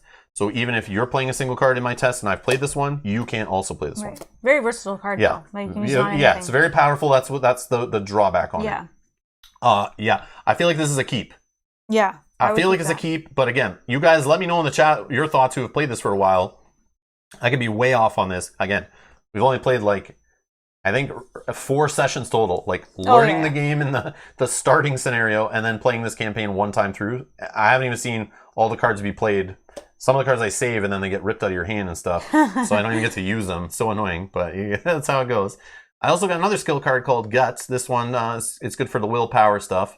Max 1 committed per skill test. If this is successful, you draw a card. Stay back. I'll handle this. Okay. And then a flashlight, which is like, yeah, I'm going to take that, I think. It's 2. It's an asset. I put it down. It gets uses. So it'll get 3 tokens on it that I can use this 3 times. There are certain assets that have hand slots, amulet slots, companion slots. There is a limit. And if they don't have a symbol, you can have as many as you want. So this will take up 1 hand slot. And I can spend one of my 3 actions on a turn to investigate my location. It gets -2 Shroud, which that just means the test I'm doing to try to get clue tokens off of it, it reduces that value I'm trying to test against. But it's very powerful and it's cheap. I start with 5 resources. I think it's something I want to get in play. I don't even see any other weapons in hand right now. I'd like to have something played down as an asset. So that's the only asset I have. Yeah, it is. Or I have this event Dodge, which I've never actually played for its ability. I only played for tests, but I could be using it wrong. It's fast, and fast means it doesn't cost an action. So when I play it, it doesn't waste one of my actions, and I basically can, block an enemy attack. So it's like a defensive card, but I don't really care. I want a gun. I want a gun. So I want to mulligan a little hard. I feel like I want Roland's 38 special or the 45 that are in the deck. Again, if you want to know what cards are in these decks right now, the links are down in the video description over to Arkham DB. We net decked a couple decks. They are in there if you guys want to read information on the decks or look at the deck list while we're playing for those who join late. You can go check them out there and you can help us with our upgrade paths later. So yeah, check that out. I would ditch everything except a flashlight. Yeah, that's Tezra. that's Yeah, okay. That's yeah. Yeah, I don't know. I like keeping these because like tests happen, right? Like even like, first round of the game, you're drawing crap off the deck. But again, these aren't like, they're just going to sit in my hand until those times. But yeah, I think that I'll go with that. That makes sense. Okay, so I'll draw 4 new cards. There we go. 45 automatic. All right. And I got Roland's 38 special and 45 automatic. Got another unexpected courage and a vicious blow. So vicious blow basically helps me do some extra damage on attacks. Helps me with those tests. 45 automatic gets some 4 ammo uses. I can use it to fight, increase my fight value, doing some extra damage. Roland's 38 special, love it. If there's clues at my location, I can increase my test by 3, deal some extra damage. This is my unique card that only goes in my deck ever. I don't know which one I'd probably play the cheaper one first, I would think. But I literally can play both at some point when I have the resources, because they each just take up 1 hand slot. So I've never done it yet, but in theory I could dual wield, which is pretty cool. Okay. So these will get shuffled back in my deck, so you can go ahead. So first to start, we got 2 of my Leo DeLuca. So I'm definitely gonna mulligan one of them.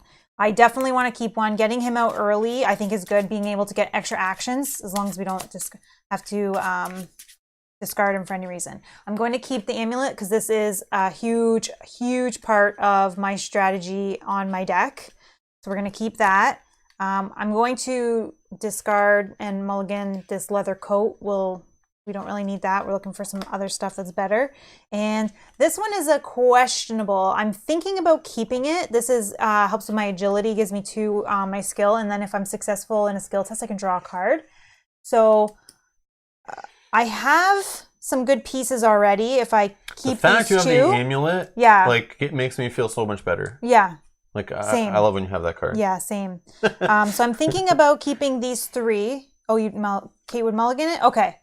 Okay, then I'll mulligan that one as well. Let So the I'm just going chat to drive keep it. these That's 2. fine. Yeah. We're Feel gonna free to mulligan, chime in, guys. It's we're all going to good. mulligan those 3, and then that was my treachery, so that is just all going to get put back in. No, not yet. Sorry. 1, 2, 3. So we got... Oh, this is good. Okay, so we got an overpower, which will just give me some combat, which is good. We got hard knocks. I can use it to spend resources. I can get an extra combat, or I can get an extra agility, which is good. I love this card. So it's an event. Look what I found. I can play it after I fail a test by 2 or less, and I can discover 2 clues at my location. So I feel like I have a pretty decent hand happening right now. So I see some discussion going up in the chat there. So we didn't really talk about it yet, but my investigator, we did talk about his ability.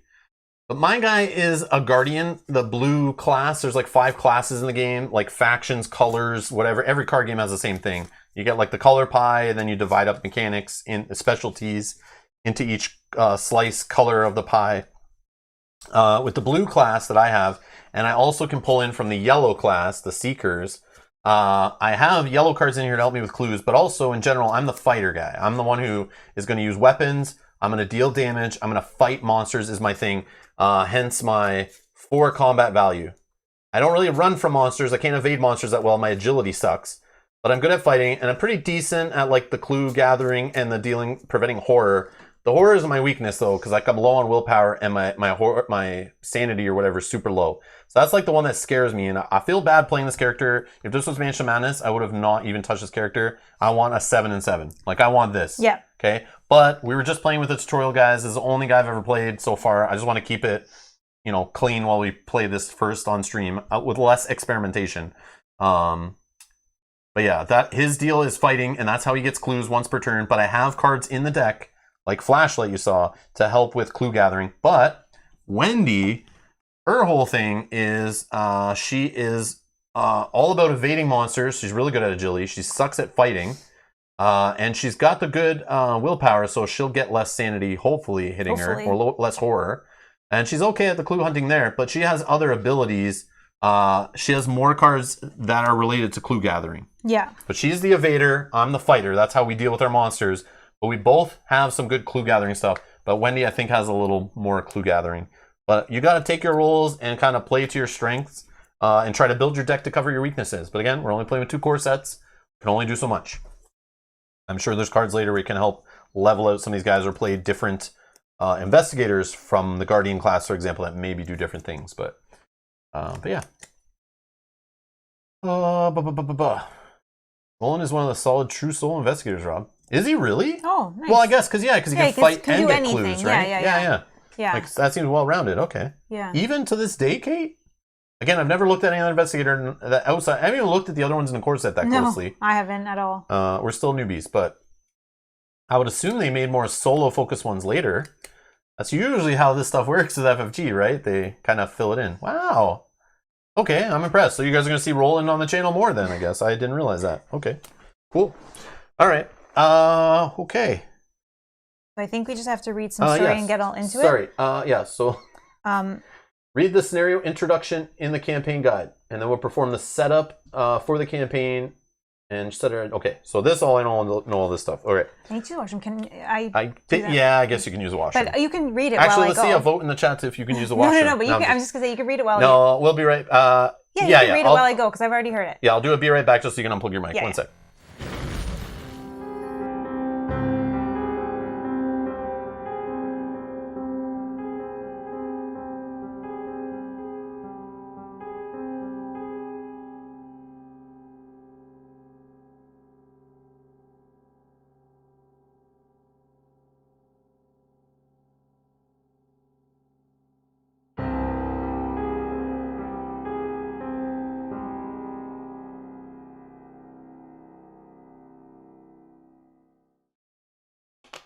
Okay, so now that I've switched all the negative tokens out of the bag and put all the good ones in, you guys keep that between us. Don't tell Mel. All right. Okay. So we're reading some story. Actually, we can do it on the screen.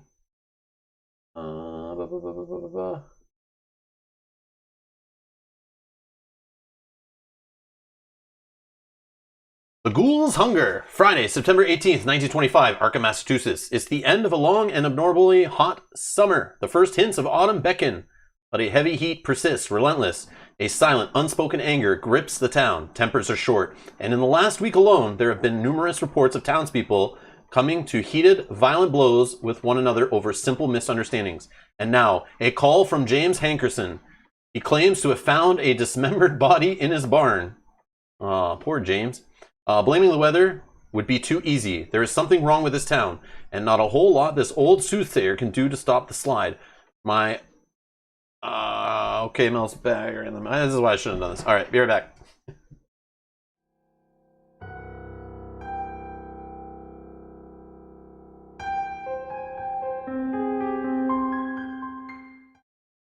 Whoops. All right. My auguries indicate a small group of investigators will soon take note of these strange happenings and set forth to make things right. I'll be watching the progress, but I won't be holding my breath. All right. So this is called the Night of the Zealot campaign. That's a little intro on the front of this book. I'm actually not going to bring this up. I'm going to do it so you guys can't see it for spoiler reasons. Oh, okay. Yeah, because it does show like some of the outcomes and stuff like right on the page.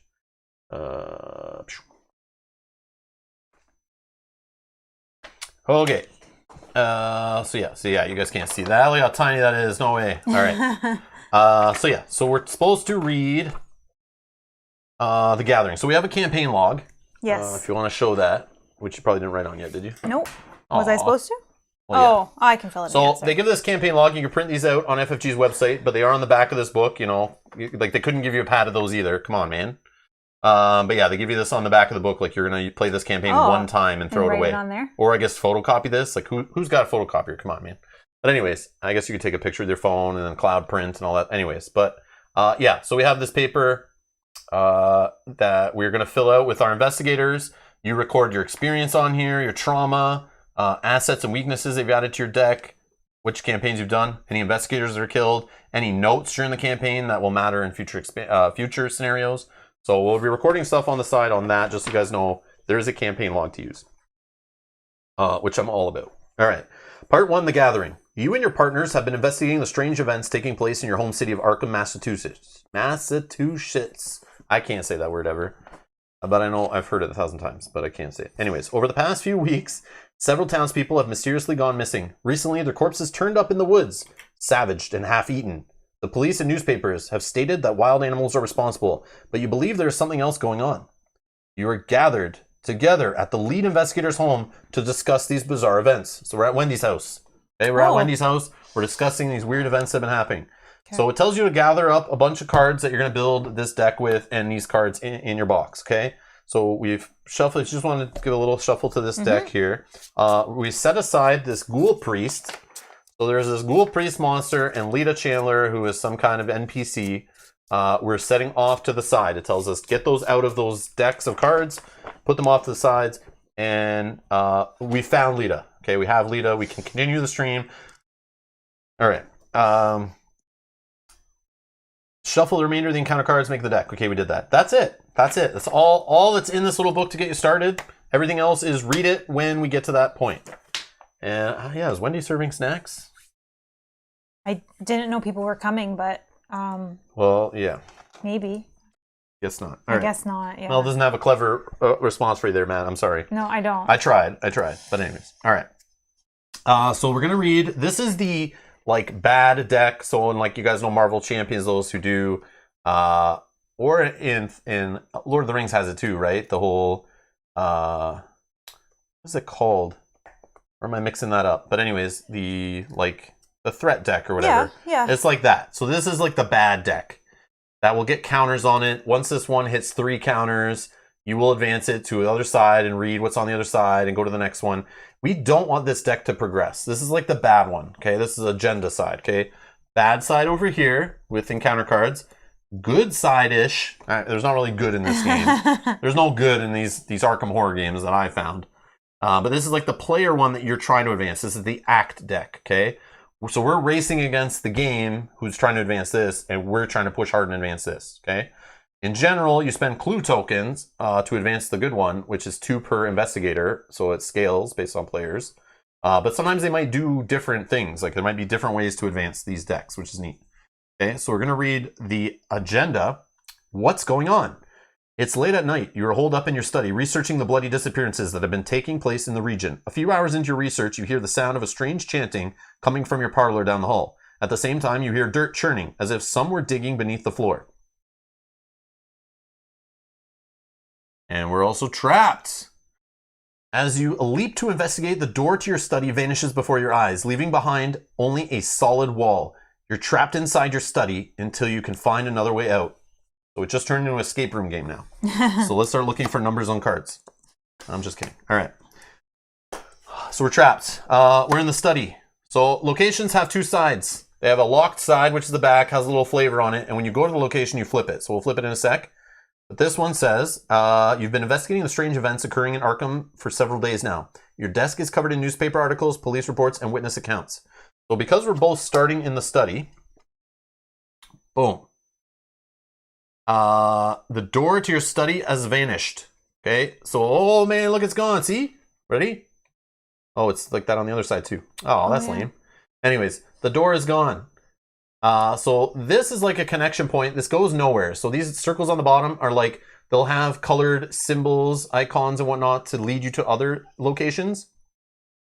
This is the shroud value. This is what you have to test against with your intellect value to try to defeat, succeed at to get clue tokens. We're going to put 2 clue tokens per investigator on this location. And these are like our little player cards that signal where we are. They're like those mini size cards that FFG loves to use. So the colored side shows that you have your turn. This is where you are. And when you're done your turn, you kind of flip it over. So we can choose who goes in what order. And when you're done, you just flip it over to the black and white side to know you finished your turn. Boom. All right. So 4 clues on the study. That's it. So we know we want to advance this deck. We just know that in general, that's how the game works. Mm-hmm. So we need to get 4 clues. There's 4 clues. So we need to get 4 clues, and on our turn, as a free action on anyone's turn, we can spend clues from either of us to total up, spend them as a group to advance this. And we want to do that. Hopefully, we want to race before this gets like 3 doom counters on it, which you'll get a doom counter on it each round. So the game normally starts with what's called a mythos phase. The game doesn't start with. The rounds in general will start with what's called the mythos phase, but you skip that for the first round. Got that? Mm-hmm. So you skip that for the first round. So we just go into the investigation phase, which is like us taking our turns. We decide who goes first. You can choose anyone. It can switch every time you play. You'll always be the lead investigator for this session. Mm-hmm. We can change it, I think, for the next campaign session because it's in the setup of a game to choose your lead investigator. So assuming that happens each time you play a session of a campaign, you can switch lead investigator because there are jump in and jump out mechanics. So you can have investigators sit out for a scenario if your buddy doesn't play, and you can bring new investigators in. So I think you can switch the lead investigator every time you sit down for a scenario. Yeah, that makes sense. So that's cool. Yeah. All right.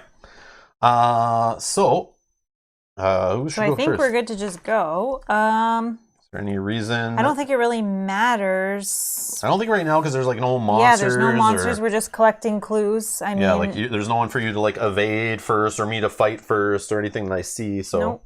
Sorry, I can play with my cards more on camera here. It's just like a prep turn, right? Yeah. You go first. So, like, I think my opening turn, and again, we're talking open here. We've got viewers watching. We're playing this little loose and open. I kind of feel like just getting these in play. Like, I don't know if that's good, but like, I feel like it. Or do I save flashlight till later when we have something that's a little more harder to get clues off of, and I want to reduce the shroud? But I feel like just reducing it to 0, like you still can fail. So like, I don't know. I feel like that's kind of a good start, but that's what I'm going to do. So I'll go first, yeah? Mm-hmm. Yep. And then I'll just spend my 5 resources. Get some cards out of hand that may be important. I like the 38 special better than the 45, I think. Yeah. But I got to remember, I have that weakness in my deck that could come up at any time and just like plow all the cards in my hand except for one. So I kind of feel good having one of the guns in play if I'm going to lose the other one. So I'm putting 4 resource tokens on. Here, let me do it over here. On Roland's 38 special, so it has like 4 bullets. Then I need 3 supplies on flashlight. So I guess it only has enough battery juice for 3 uses of turning on the flashlight. So I didn't charge the batteries, I guess, enough in 1920 something. Yeah, yes. You know, didn't use a battery charger, obviously. And yeah, that's 2 actions. Mm-hmm. And my third action, so sorry, the actions. Here, I should just show this. It's easier, so I don't forget anything. But they have this little reference card. So the actions you can do on your turn, you can do up to 3. You can do as many of a single one as you want, or 2 of one of the other. 3 different. You can draw a card or gain a resource. That's 1 action. You can play an asset from your hand, which I just did twice. That's 2 of my actions. You can activate a little arrow action ability on a card. That means it costs something. These reactions and squiggly lines here are free. They don't cost actions. But if the action starts with this, it's a paid action. Okay, you can move to a connecting location. Doesn't exist right now. You can investigate your location. That's trying to get a clue off of it, doing an intellect test. You can fight or engage an enemy. So engage is basically taking an enemy and putting it in front of you in your threat area to deal with it. But you can fight enemies anywhere at your location, even if you're engaged with other players. And you can attempt to evade, which is doing an agility test to try to disengage yourself with the monster so you can run. In this game, monsters do follow you. So if you have a monster engaged with you and you move to different locations, those monsters stay engaged with you. So you'd have to evade them, trip them up, they exhaust, and then you can run away from them, which is super thematic. I like that. But yeah, that's what we're doing on our investigation phase right now. So what I can do an investigate test. I'm going to spend I'm going to do this action here, spend 1 supply for my flashlight, and so my intellect is 3. I've reduced this shroud value to 0, so I'm literally +3 right now. That seems okay. I feel like I'm going to go with that. There is something that we learned about this game that was given to us as like a tip, was the +2 rule. Is kind of like a general rule. I don't think it was in the rule book or anything, but it is something that's like common with this game. You're trying to get at least 2 above your test at standard difficulty. Yeah, I could draw a -4. I could fail with the red one. Yeah. You could still fail, but in general, they say like if don't want to waste resources, like kind of make sure you're like at least 2 above what you're trying to achieve. Yeah, generally +2 is good for now. Yeah, it's like a new player kind of like general tip to get started with the game. So obviously that changes throughout the scenarios and stuff. I got a big fat 0. Nice. So I'm 3 to 0. That's a good start. Obviously, I succeeded. And the token goes right back in the bag. You don't draw it out. Don't create a discard pile. Don't throw anything out. Yeah, it is. Oh, yeah, that's true. Yeah. Unless you draw the tentacle. No, we have -3s and -4s in the bag, right? Oh, -4 as well. Yeah. -4 would have failed, right? Would have failed you, yeah. But that's the only thing right now. Yeah, so just 2 of them. Or the skull if I were to have like a ton of ghouls in play. But obviously that's not the situation right now. Yeah. So there are ways, even if you're like, you've thrown down a ton of cards, you can auto fail and stuff. So I succeeded. So I will take a clue off the location and just throw it on my investigator card. That's my 3 actions. I will flip over my little card and he'll go noir. Your skill can't drop below 0. Oh, true. Yeah, sorry. Yeah, I would tie at 0. You're right. Yeah. Tezra, you're right. I should have realized that. Yeah, I didn't even think about that. Yeah, it doesn't go negative. You're right. Yeah, that's good to think about, yeah. Yeah, -3 would have been a pass. I figured that when I was saying it, but yeah. So it's only the red, right, that would fail me? Yeah. Makes sense. Well, that's good to know. Okay, so here's what I'm kind of thinking. I want to get Leo into play as soon as possible. Getting the extra actions right off the bat is going to be huge. So I would need to gain 1 more resource. I also want to get Wendy's amulet into play quickly as well. But I think I'm going to do my first action to gain a resource. Put me to 6. My second action, I will play Leo for 6, 2, which is all of my resources. So he gives me an additional action. So I still have 1 plus my additional action. So part of me is tempted to just take 2 resources to prep for putting out Wendy's amulet on the next turn. Or I would take 1 and draw a card. I could also take 1 resource and attempt an investigate. Yeah, maybe I will take 1. So I'll use my 3rd action for a resource. That's a ballsy play this early, says Bob. Yeah, because remember there's cards that can come out and make you discard an asset from play. So you gotta be careful with putting out a 6-cost asset right away. Yeah, I know. Oh. Yeah. But I like to take chances.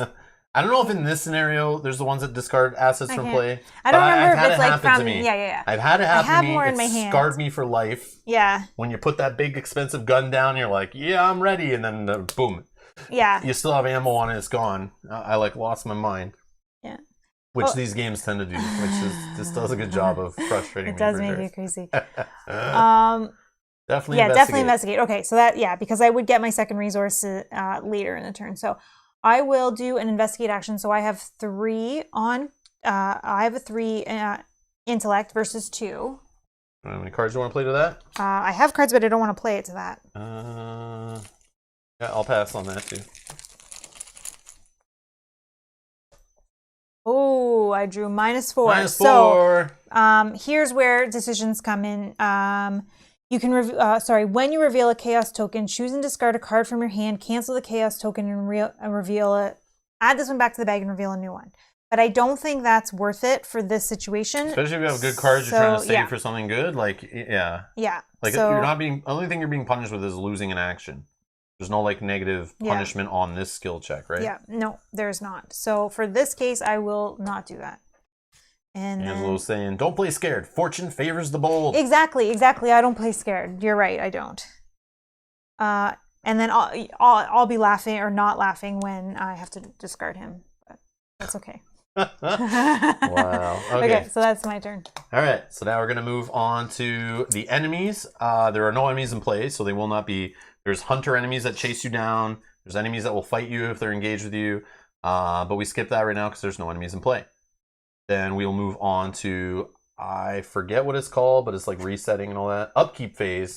I should have known that. So we'll reset. So we flip our little dudes back over. We ready up any exhausted cards. There are none in play. We'll draw a card, and if it was a weakness, you'd have to deal with that, and then you get a resource each. I have 1 resource, and I drew deduction. For those keeping track, this one's helped me out with getting additional clues. So that would have been nice to have that, but this can be played. I could play a card like this to a test for you, and could get you an extra clue off of the card. Yeah. So. And I just drew Guts, which just gives me a little extra willpower and a willpower test. Oh, you're going to need Guts if you're going to play bold. Exactly. So exactly. So that was perfect timing. Okay, so then we'll move on to the Mythos phase where we will add 1 Doom to the... oh, yeah. We also check our hand in the end of the upkeep. Oh, yeah. Sorry. But... if we have more than 8 cards, you have to discard down to 8. For those that are unfamiliar with that, that's how when you check your card limit. Then we wrap around to a new round. It starts off with the Mythos phase, like I described before. So we slap a Doom counter on here. Then you do a check. Those Doom counters in play, so even on other cards. So if there was Doom counters on enemies or locations or whatever, you would add them all up, compare them to this value, and then you would advance it. And generally, this is the only time you usually advance, but there are other cards that can mess with that. So obviously we're not advancing. Okay, so then we'll draw an encounter card in lead investigator turn order. So I got Obscuring Fog, which is a hazard. Revelation. Attached to your location, limit once per location. Attached location gets +2 Shroud. After attached location is successfully investigated, discard Obscuring Fog. Sorry. My asset is still safe. And I draw a swarm of rats that have 1 if I'm going to combat test them, 3 if I'm going to agility test to evade them. They only have 1 health. They are hunters, so they will follow the closest hero kind of when they move. And they deal 1 damage when they attack. No sanity loss. Okay. And that'll be in my threat area.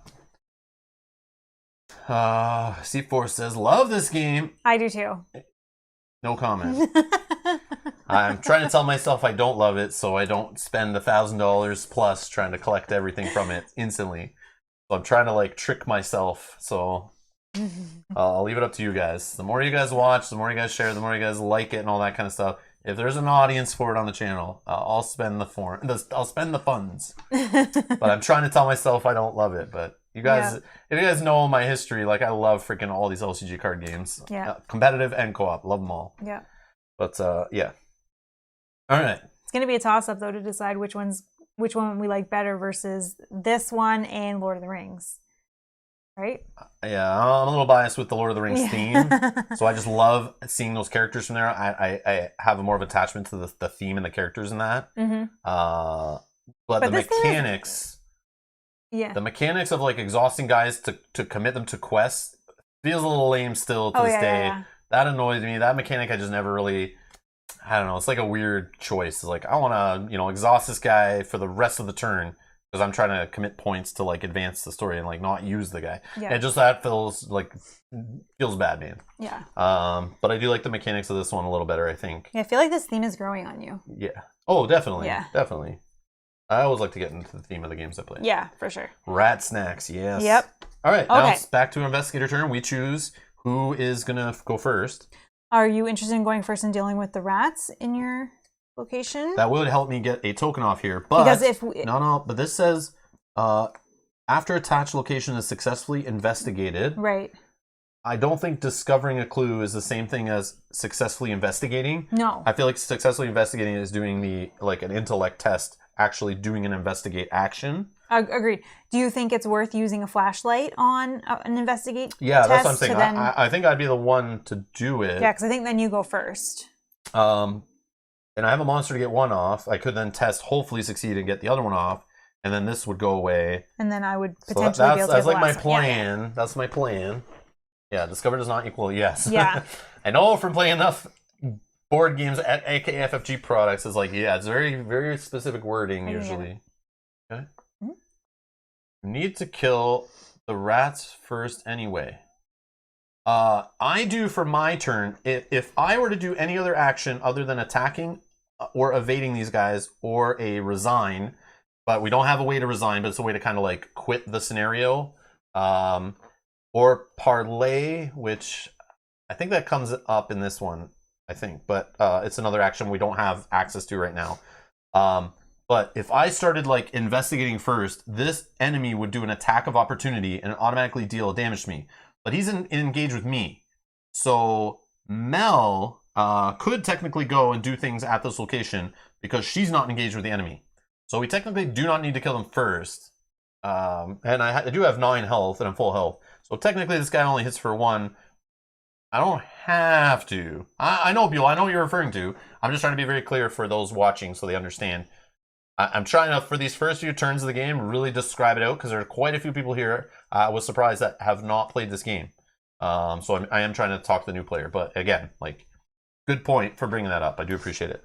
I always look at it too. If someone's engaged with an enemy, I like them to go first and see what happens because then the other person can potentially help. Yeah, like Mel could use an evade, she could invade or fight this guy even though he's engaged with me. Because we're at the same location, she can interact with stuff in my threat area, which is neat.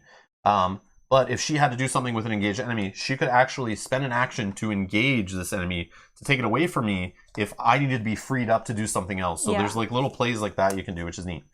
But we don't want to waste actions for that. So I'll go first, and I'll just fight this guy to show a combat. He's only a 1 fight. I have a 4 to start. I don't want to waste bullets on my gun. No, I wouldn't. Because shooting little rats running around the ground is kind of hard to do. So I'd rather just punch them. Or squish them with my hand, I guess, is what I'm doing. Step on them? Step on, yeah, or bang them with the flashlight. I don't need to use a battery to do that, right? Use a broom or something? So I'm just going to do a standard fight, which I have 4 on my card base. I'm not going to play any other cards. Don't use flashlight. You need flashlight later. I definitely need flashlight later. Yeah. I think I might have 2 in the deck, though. I have as well. You have them? Yeah. I don't remember how many I have. I think I might have 2. Maybe I don't. I do. I do. And do I have 2 as well? I don't know. Yes. Yeah, okay. So we have 4 total. Yeah. So if I lose one, I lose one. But Yeah. I don't want to be sitting here wasting multiple turns trying to investigate this place. At least once to get the attachment off. Yeah, if we didn't get that attachment, I wouldn't be wasting flashlight all the time. All right. Oh no, it's the cultist, which says -1. If you fail, take 1 horror. Well, I didn't fail, so I have 4. -1 is 3. And I just needed a 1. So, boom. I beat the rats up. They go to the discard pile. I trigger my reaction ability here. After you defeat an enemy, discover 1 clue at my location. Okay, so we have 2. Okay. So the next, this thing is +2 shroud, so it's a 4. I only have a 3 willpower to start. Actually. So I could use flashlight to start and investigate, which reduces this by 2. So we're now down to 2. Okay. I'm using a flashlight just because of this obscuring fog.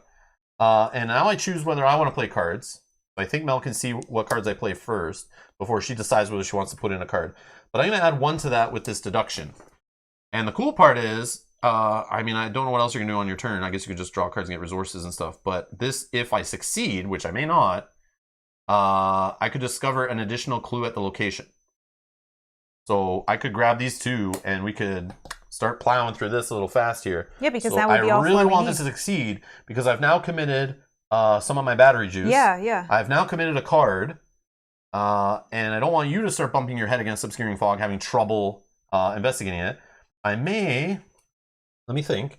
I am at. What did I say? 3, 4. I'm at 4 against 2, which is generally +2 is fine. Yeah, maybe I just go with that. Yeah, I'll leave it up to you. If you want to play a card, you can. So here's where the dilemmas of my deck come in. I do have 1 that I could put in that gives you an additional 2. This card would go to my discard, but I am planning on putting out Wendy's amulet. And just for anybody that doesn't know what her amulet does, is it lets me play cards out of my discard pile. Events out of your discard pile. Events, sorry, yeah. So you may play the topmost event out of your discard pile as if it was in your hand. And then after I play an event, I put on the bottom of my deck. So you can't. So I could give this one to you and then play it out of my discard pile once I've put this into play. But it has that whole discover extra clues, right? It's like so powerful. I don't know. Yeah. We are +2. I feel like it's okay. I feel like it's okay as well. But we might fail. But it's not that bad. But it's annoying. But it's that would be the worst action. case. Yeah, because that would, or the other thing would be is I hold this on my turn and I try and then I fail potentially and. No, it's up to you. If you want to put it in, now or never. No. Oh, you may regret that. Then I should. Remember, I can't see your hand. I don't know. Remember, I'm gonna let you make the decisions, or chat can chime in. But like, I'm not gonna say yes or no. It's not my card. It's on my hand. Again, I'm not supposed to really know what's in the hand, but. Okay, I'm gonna put it in. Jim's here. How many thousands does this game cost? Jim, start with a core set. We don't know 2 yet. 2 core sets maybe. See if you even like it. But even that's like, 60, 70, $100. But yes, the game costs thousands of dollars trying to buy all the cards that exist, and they're not stopping anytime soon, supposedly. So, yeah.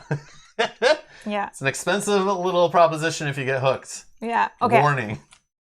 I am going to put it in because I can play this card out of my discard pile. All right. So now we have 3, 4, 5, 6. Yeah. Okay. Yeah. And then you have. Oh, the text is nothing. Oh yeah, it's nothing on this. It's an event, not a skill. Yeah. Not a skill. Okay. So you said 6. Oh, +1. We did not need that. +1. All right, that's okay. So overkill. So it happens. It happens. Okay. So the skill test was successful. So the order, there's a specific order for all this, but either way the results are this is gone. Yep. I get a clue, and then because of deduction, I get an additional clue. Okay, and this is in my discard pile. I'm putting my discard pile up here so that doesn't mix with any of the cards that are down here. Just for anybody that's watching, as well as we can see what the top event is. Oh yeah, true. It kind of matters for you. But yeah, make it buried. All right. Remember, you can't change the order of your discard pile ever. Nope. Unless a game thing tells you to do it. Nope. Some games you can, some games you can't. All right. So my third action. I'm gonna let you make the decision. That'll be the first. Well, Bob, my back's kind of sore today, so I don't want to sleep on the couch. So some days, like, I kind of have to play nice and avoid the couch. I want to sleep in my bed tonight. So that was a tough choice. I didn't know what to do.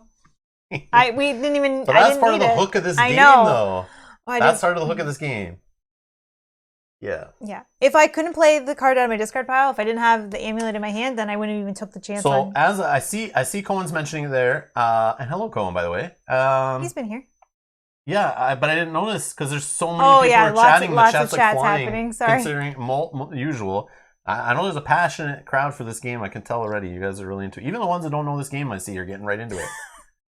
Sorry. Hell's back is sore every day, buddy. Every day carrying you. Yes! Yes! Hey, I'm the fighter this time, right?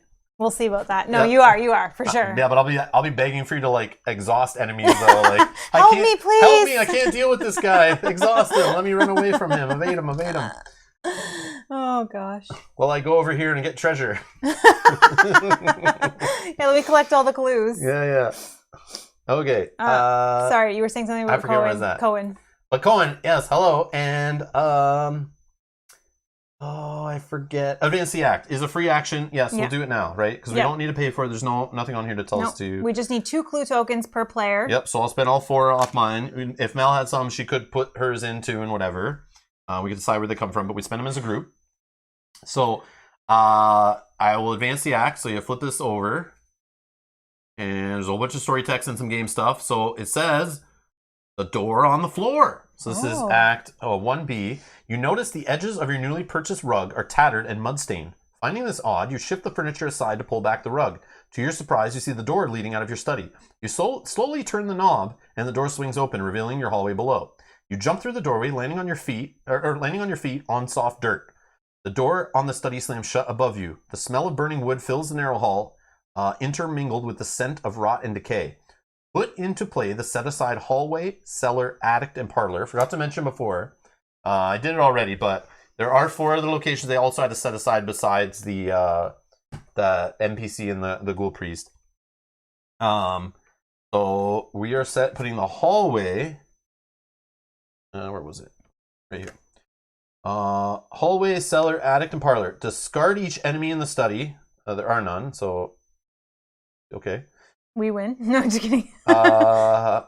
Place each investigator in the hallway, and then remove the study from the game. Okay. Why does it say remove the study first? So the hallway's in play. So it's on the lock side. All these are on the lock side. So the attic, let's put that above. That makes sense, right? Hallway, attic, cellar down below. Okay, right?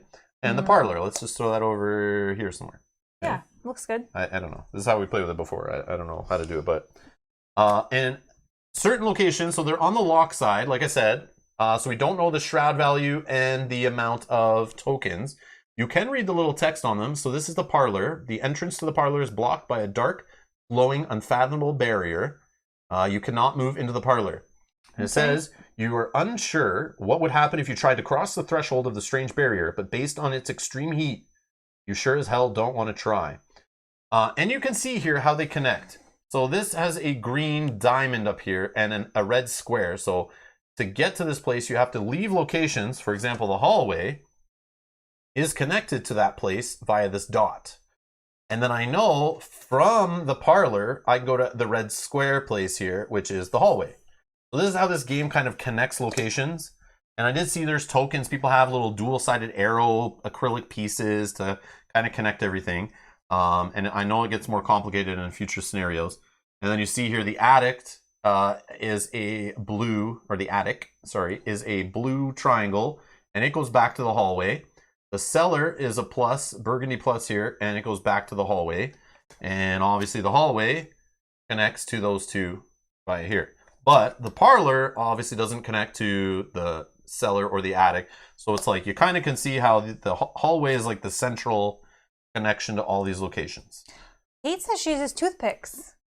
Yeah, I thought of doing that kind of stuff. Toothpicks. I saw a clever one. I saw a clever one on a video I was watching that came up in my feed after, of course, I was searching Arkham Horror, and YouTube like then starts pummeling me with Arkham Horror videos. But I saw one that a guy puts a white sheet of paper underneath. Oh, and draws? And just literally takes a marker and just draws lines. So he puts like a 8.5 by 11 paper kind of under, under the locations, and then just draws. And I thought it was very clever. doesn't look as pretty on stream, so that's why I'm not doing it. But I think for gameplay wise, if I'm not playing on camera, I'm going to do that paper. I'll do the white paper and just draw on it. I think it's a cool, quick, and dirty way to do it. Yeah. Bernardo's here. Greetings from beside a burning house. Wondering if it was worth it. Yes, I know what that means. I know what that means. I think we know what that means, yeah. Yep. But yeah, it's cool. Yeah, there's lots of different... Tezra says, my group uses the roads from Catan as location markers.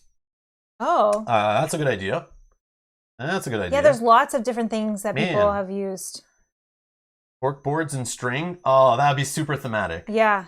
Like little pins like and push string. pins, yeah. Yeah. Wow. Oh, man. Okay. Okay. That's cool. We got some creative ideas then. Okay. So that was the setup on the door on the floor. Okay. So we got out. This gets removed. This goes to its own like little discard. Removed from the game. Now we read the next act, the barrier. Okay. A glowing barrier blocks the path to your parlor as you move toward it. Intense heat forces you to back away. Picking up a handful of dirt, you toss it at the barrier to watch in horror as the dirt incinerates. Perhaps there's something in the cellar or attic that can help. Attic. So something in the attic or the cellar that can help. So there's the story's telling us go there. Look. This has an objective. So to advance this one, it wants 3 clues per investigator.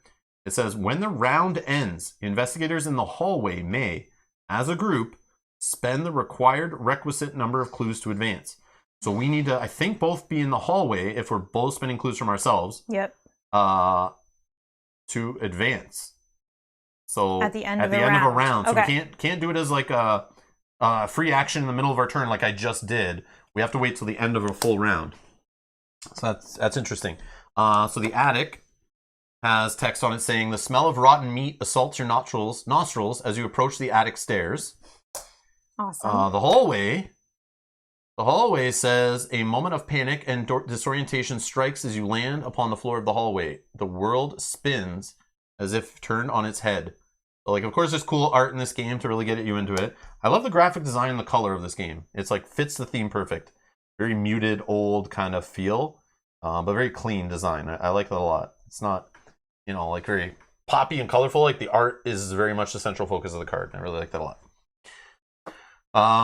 The cellar. The stairs leading down to your cellar are slick, and they glisten with a thin layer of ice. Oh, does Macaulay Culkin live here? Just like Home Alone, he iced the stairs and, to stop people from sneaking in the cellar. All right. Drew's popping in here saying, you're so happy you're playing this. Hope to see so much more. Drew, like I said earlier in the stream, it's up to you guys. If you guys are, share the video. Spread the love. If we're getting the views on this and people are interested, hit that like button. If this is getting an audience on the channel, that will drive my hunting down expansions and continuing this on the channel. Similar to how we usually value other games and stuff too. But kind of a little special because it's LCG. I've dove down the rabbit hole many times before. I've been trying to avoid doing it for this game, but you guys kept asking and asking, and here we are. I do love it. I do want to play more of it. Don't get me wrong, but there's just so many other games. So yeah, if you guys are watching it and you're liking it, we'll keep going with it. And we'll have fun. You guys can play along with us live, every single one. And some of them will not play. Most of them beyond this. We've played this only once. We haven't seen all the outcomes.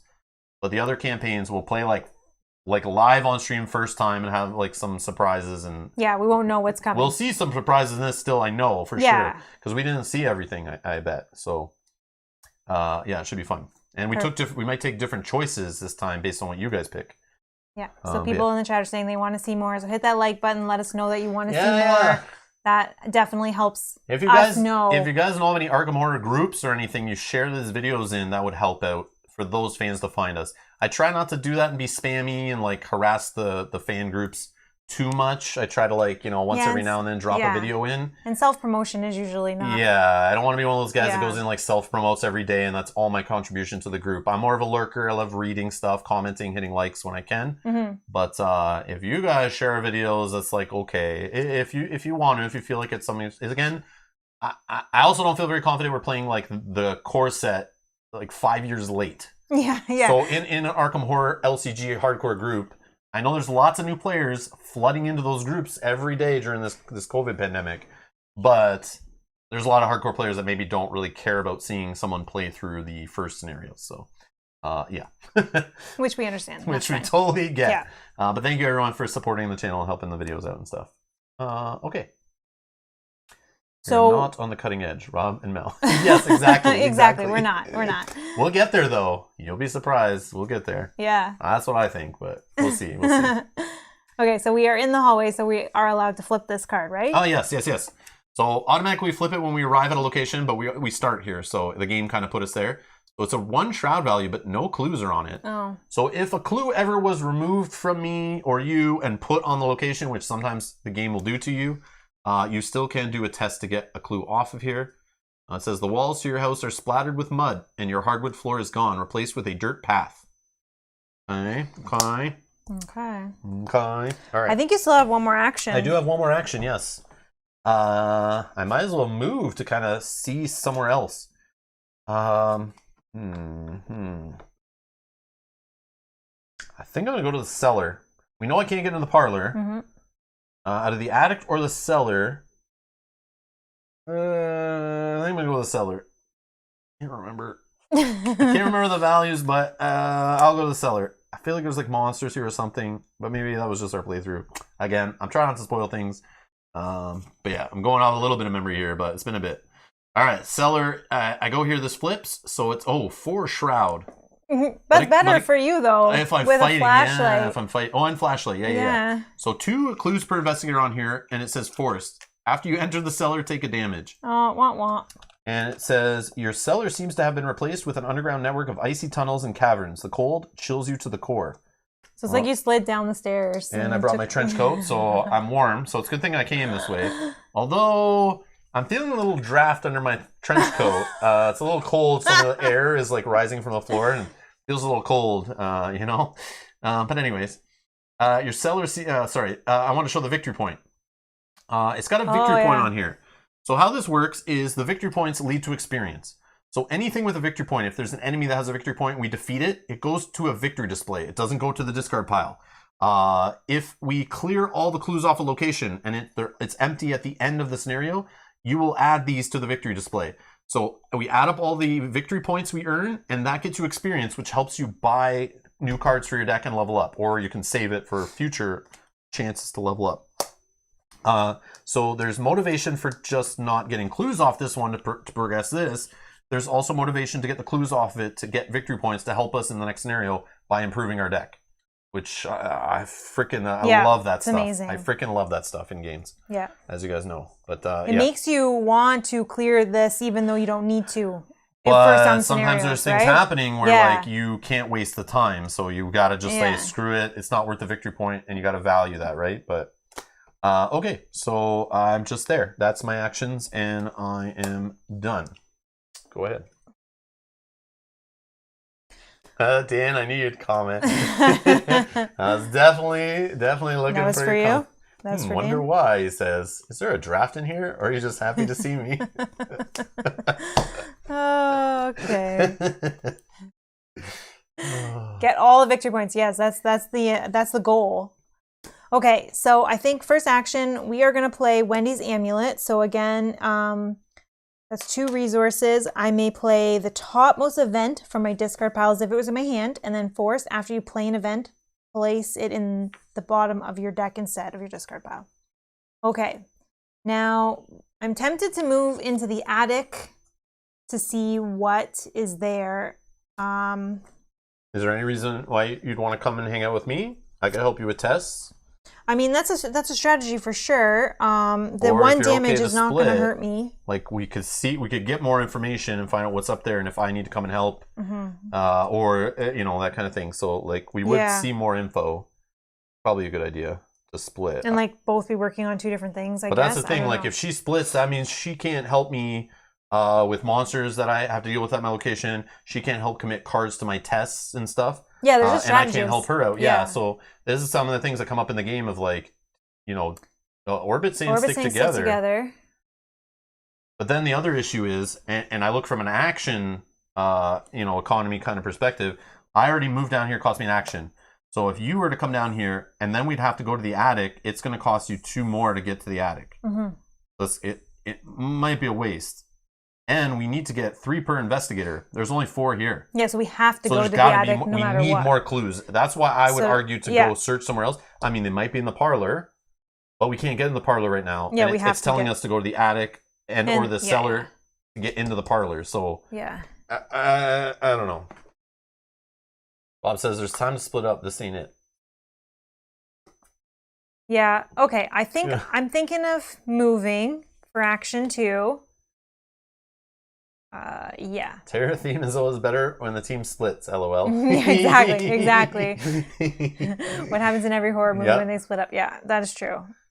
I know, and I'm terrible at fighting, but I can evade them and run if I need to, unless I find a baseball bat or something in my deck. So your first action is to move. You didn't want to do anything before moving? My second action was to move. Yeah, I played the amulet. No, I'm fine because I still have technically 2 more actions. So okay, so if there's something that pops out or whatever, you could do an action to evade or whatever. Yep.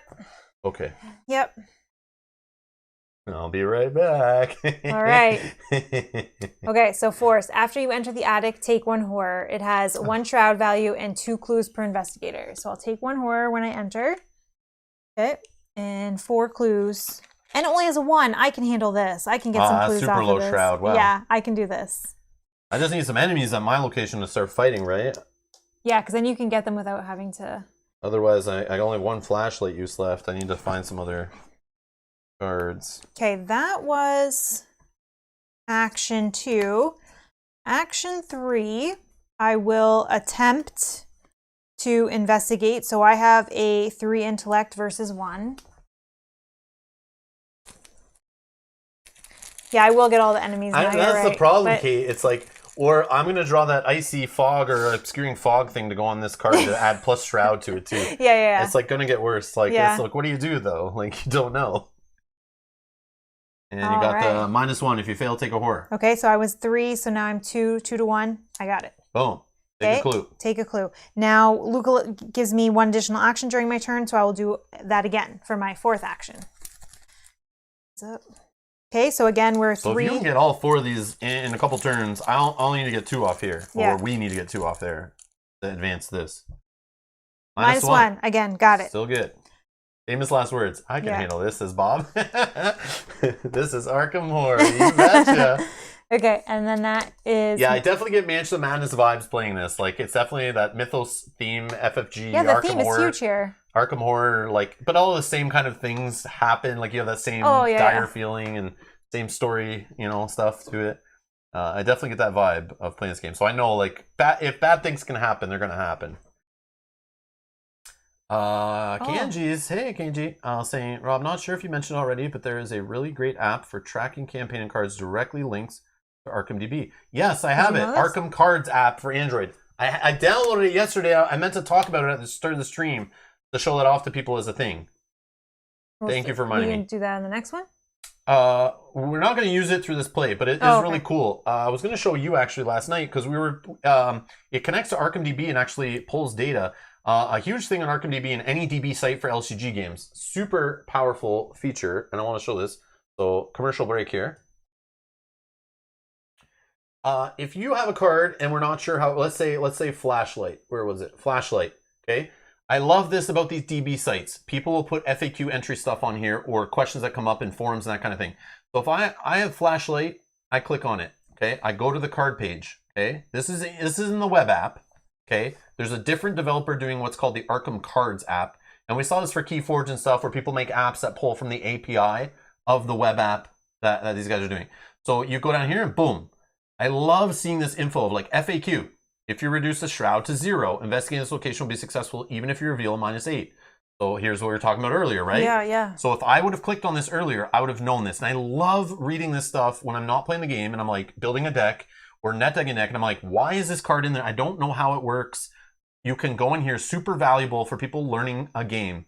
If you're curious about a card, the community is super awesome at putting all the weird situations in this FAQ entry. It's maybe not the best example, but here's one.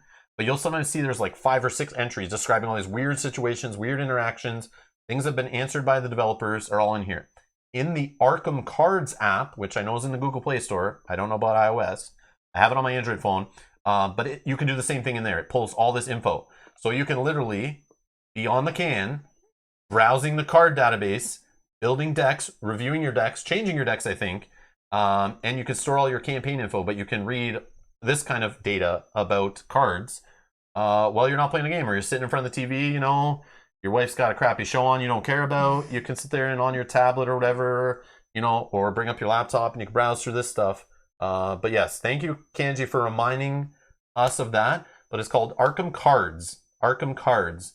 And it has campaign stuff. The developer's actually adding a feature so you can have campaigns where people can save their decks to the campaigns and can see each other's decks and whatnot. So you can play like remotely and like manage decks and that kind of thing. He's like adding this kind of feature to like have a back end to it to connect like multiple people playing the same campaign or something. I was reading that on Reddit the other day. I think it's super cool.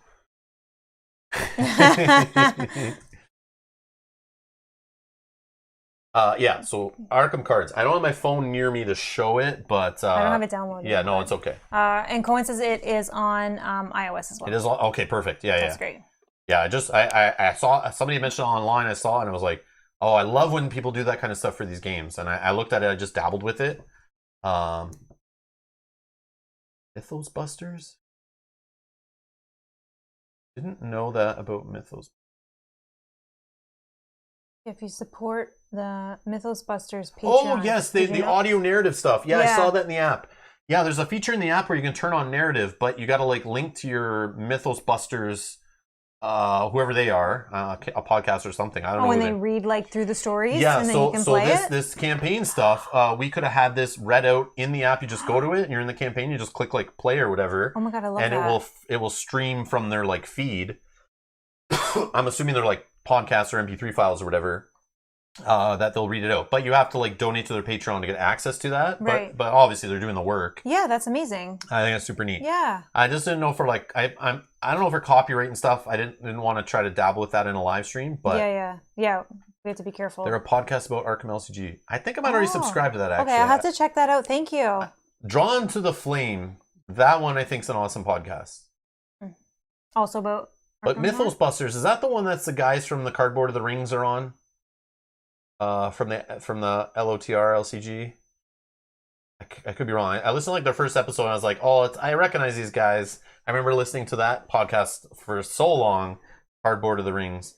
And yeah, so it was the same kind of format, which is very like, not very, the information is not, you're not getting as much information in the time. It's more like loose and fun. Okay. But the Drawn to the Flame one, it seems very focused and good information. Like definitely like, you know, your half hour you're getting some data. Like nice. it's good. Okay, I'll check them out for sure. There might be others. I might be confusing that with but yeah. It used to be Cardboard of the Rings. Well, I think it's just some of the people. I know Cardboard of the Rings like split off, and there was like that Gray company. Those guys didn't want to do the podcast with those guys, and then there's this whole mess. And yeah.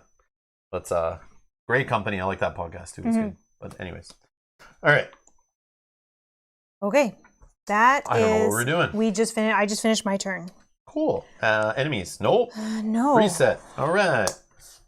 Ready? Any exhausted cards? Nope. Drawn a card. Oh, I got another deduction. Like the timing on that draw. Oh, yes. I mean, Mel doesn't know what I have in my hand. Right. I'm just kidding. So I got a backstab, which I can turn my fight into my agility stat instead, and it does +2 damage. She's ready to stab that guy. Yeah, she is ready. I love it. Yep, I love that card for sure. And then we get a resource. Yep. Okay. I don't have more than 8 cards in hand. Nope. Mythos phase, drop a little Doom token. We do not have 3 in play yet. We don't need to worry about that. You draw a card, lead investigator, and see what you get. I got myself a swarm of rats. So they will automatically engage with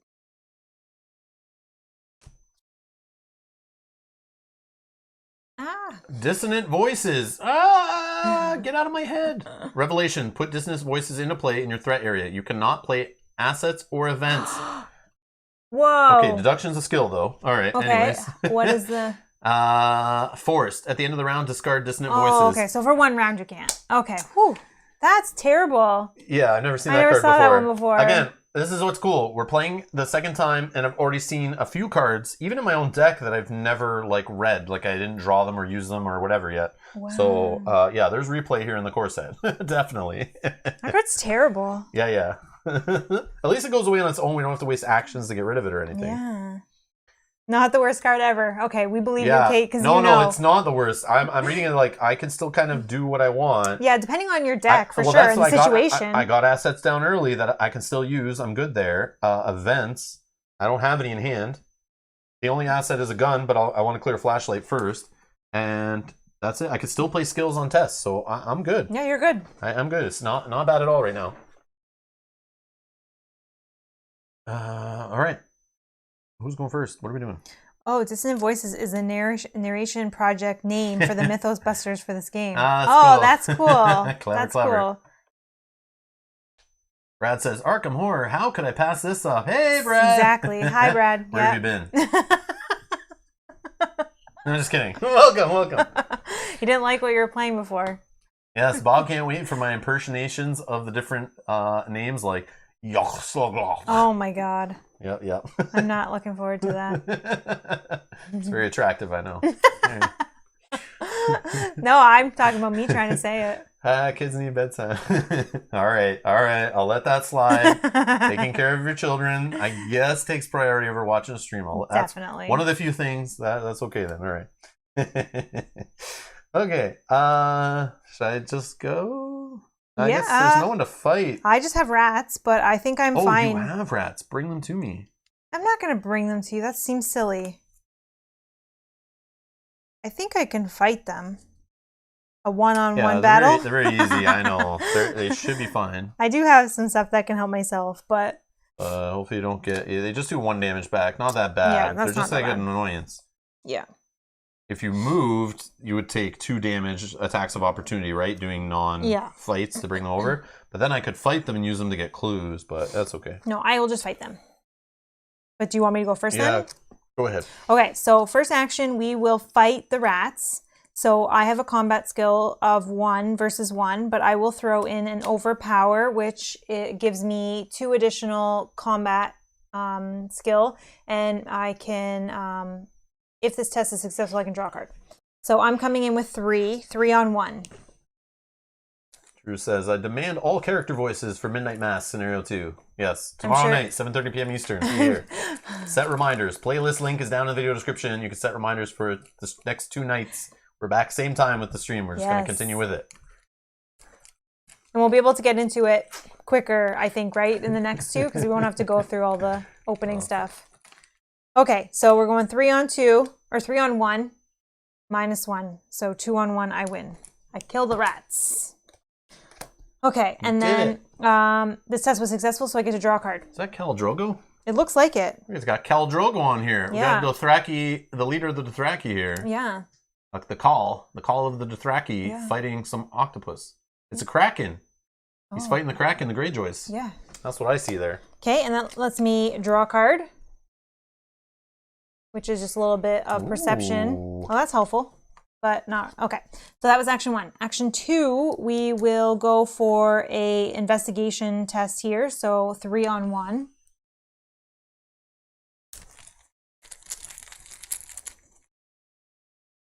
-1 again. I'm the winner. I will pick 1. And then for action 3, I guess I will again try one more time. Pro tip number 1, this is a card game. It's really good to draw more cards. Really? Yeah, that's a great Drawing tip. cards in a card game? No. Having more options in hand? No. So Brad doesn't also know that your weakness is to discard all but 1, isn't Yeah. it? So Brad, yeah, like I'm already stressed I'm gonna lose like a bunch of cards when I draw that random basic weakness. Yeah, I'm not happy. Yeah, Bob's got it, unless it's your character weakness, exactly. Okay, so oh yeah, that's another bad one. I was 3 on 1. Oh, bing bing. So this says I get +0 if Wendy's amulet is in play, automatically succeed, but I already would have succeeded with the +0. So that is that one. How many do we need here? We need 6. Drawing lots of cards could be bad if you're drawing into your weaknesses. If you've seen your weaknesses already and dealt with them, draw all day. It's all good. But that's the kind of The anti-draw in this game, it kills me. Yeah. Okay, that was my 3 actions, but Leo lets me take an additional action, which I will just use to move, since there's nothing left for me in the attic. That will be the end of my turn. I have all 4 of my clues from the attic, so when you have 2 more, we can meet in the attic. Ooh. You mean in the hallway? I mean the hallway. Can meet in the hallway? I'll meet you. You come down and help me, maybe. Yeah, I will. That might be good, actually. We'll see what happens here, Yeah, but it is a victory, so you might want to clear it. I've cleared the victory of this one, so... Yeah, but I don't know if that's worth it. We'll see. We'll see. Yeah, you're right. That was a nice turn, Mel. Thank you, Bill. Okay, so I'm gonna, in the cellar, I'm gonna start off with a flashlight for an investigate, using the last use off of it. And this investigate does -2 shrouds, so we're at 2 here on the location. I have 3. I am gonna throw a deduction in there, so we're up to 4. So I could get an additional clue from the location. And I'm debating putting an unexpected courage in. Even though, like, just to make sure you... Yeah, just... As long as you don't get the... But, like, what am I doing with my other 2 actions? Maybe drawing cards, maybe getting resources, but I do have other actions that I could use to just, if I fail this, to try to get tokens, but then I still might not get them because I don't really have much else to help. Well, your other option would be to not add the +2. So what are you sitting at here with the -2 from the flashlight? And this card, you're sitting at 3, 4. 4 on 2? 4 on 2, yes. I mean, is it not better to do a 4 on 2 and then save that to do another test? But then I won't get 2 tokens. So, like, if I'm going to use this on another test, why not just use it now? Because here you could, if you win this one, you'll get 2 tokens, and then you'll do another test, you'll get 3 tokens total. But I look at it glass half full, the more bad scenario, as this bag could be dirty. Yeah. If I fail this one by going too low, I get nada, deduction's gone. Then I play this, maybe I win that one, maybe I don't. Yep. And I only get 1 token. Then I'm sitting there looking like an idiot when I could just get all of them right now. And if I'm going to spend the 2 cards to do those 2 tests anyway, I feel like putting them together, although a red token out of this bag would really hit me where it hurts. And so, like, putting all your eggs in one basket. Wait, you fought and searched twice. You shouldn't be able to move. Oh, no. Oh, yeah. How dare you, Kanji? How dare you? How dare you disrespect Leo DeLuca, the Louisiana Lion, who's an ally and a criminal, who has the ability, you may take an additional action during your turn. How dare you, Kanji? Yep. Come on, I paid 6 He big resources 6. for him. First round. He's a person too. Don't ignore him. All right. He's amazing. Yeah, I'll probably draw the autofill here, but this will make for a great moment on the stream that you guys will timestamp and share, I'm sure, to everybody as I build this up. I'm building this up on purpose to show you. Yeah. I never roll blanks. Here we go. Kate got you straight? Yep. Hey, that rhymes. All right. Here we go. I don't know. I'm putting it in. Yeah, see, I play more loosely than you. I think I would have played that as 2 separate, but I don't know. I'm kind of like, I want to rush to see if we can push this faster. We have to wait till the end of the round to do it. Yeah. But no, not if you. This is your first action. You can get to the hallway. Oh yeah, true. Because you only need 2. All right, here we go. You got to choose your. Oh, you didn't even need any. That's okay though. I know. I passed. I know. I'm good. It's still good. You got to do dramatic and like. I spent a card to save to action. I'm dramatic enough pulling it out of the bag. I've been there for like 10 minutes. All right, here we go. Boom. So I get an additional clue. So I get 2 off of here. Bang, bang. Oops. All right. Don't you get a draw card as well? Nope. Oh, that one wasn't that one. No. 1 per skill test. Okay. I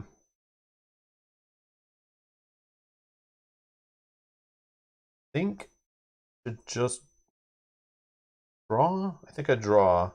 If you draw and then you move, we could do this because we'll have 6. Has to be at the end of the turn. Rob stays put. He can maybe get more clues if enemy spawns. Brad, I know that. I learned that like after a couple games of playing with this guy, I started realizing like I want to be sitting at locations that have clues on them. And high shroud, right? Well, no, just clues on them and monsters. The shroud doesn't matter. No, that's what I mean. But you want to do it on high one, so you're not wasting. I guess actions. But, yeah, of course. But... Kate's saying get XP. All right. So you guys are saying don't move yet? But I have to be in the hallway, no? Yeah, but they're saying don't do it yet. Do it next turn. Like, this is already going to advance anyways. We're gonna but this will advance before that advances. Yeah. Is there an advantage to doing that? I don't know. I don't think we've ever done it this fast, if possible. That's why I'm kind of like want to do it to try. I don't even remember. I think I know what happens on this one, but this I don't remember. No. Drew, thank you so much.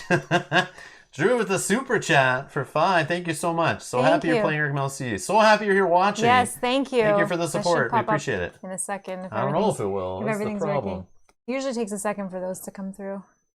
Thank you so much. Thank you.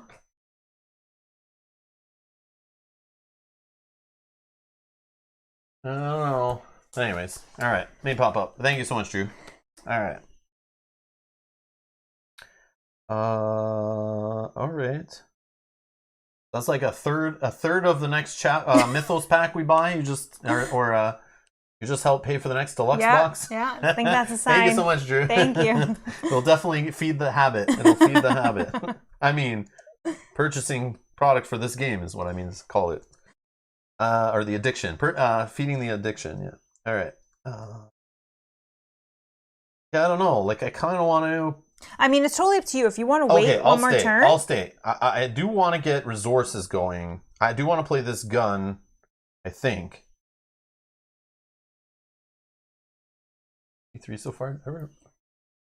50... Oh, wow. Wow, I see 52 likes. Thank you, everybody. You guys are awesome. Thank you so much. Yeah. All right. That's definitely good, yeah. I mean, it's totally up to you. Because if you stay here on your next turn, then I think I just think I won't draw an enemy. I'm gonna be at this location, and what'll happen is I'll draw the thing that makes these harder to get off here. Maybe I want an enemy would be fine. But do we both have to be in the hallway to do this, right? If you want to put clues towards it. When the round ends, investigators in the hallway may, as a group, spend the requisite number of clues to advance. Yeah, and because as investigators. Yeah, I think we both have to be there, right? Yeah, that's what I would assume. The paint in his back. Yeah, I can't see. That's okay, though. It's all good. That's okay. The only thing I worry is, what if I get trapped here and then it's hard for me to get to here and do that? I can always come back. I don't mind taking I can come and help you, worst case. I think what would happen is if you stay here, you finish your turn. We're going to waste actions for you to come down. No. We deal with problems. We go back up. No, what we would do is you finish your turn, see what like however you want. See what happens with the encounter deck. You'll then go first. And then we'll go from there. If you don't collect everything, if you don't get everything you need, then I'll come down and help you potentially. Or I'll just spend my 4 actions to build myself up, get some resources, draw some cards, and wait one more turn. It's either way is not bad. I'll wait. I know the chat wants me to stay. I'm gonna stay. All right. Against my better judgment. But you still have actions. Yeah, I know. I'm gonna draw a card and get a resource. I don't know which order I should do those in because it does matter sometimes. I don't. Yeah, depending on your weaknesses. I'll draw one.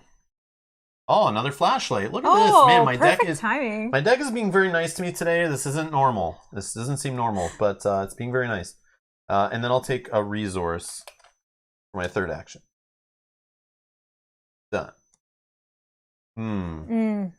Should I just play the flashlight instead? Yeah, in case you... Yeah.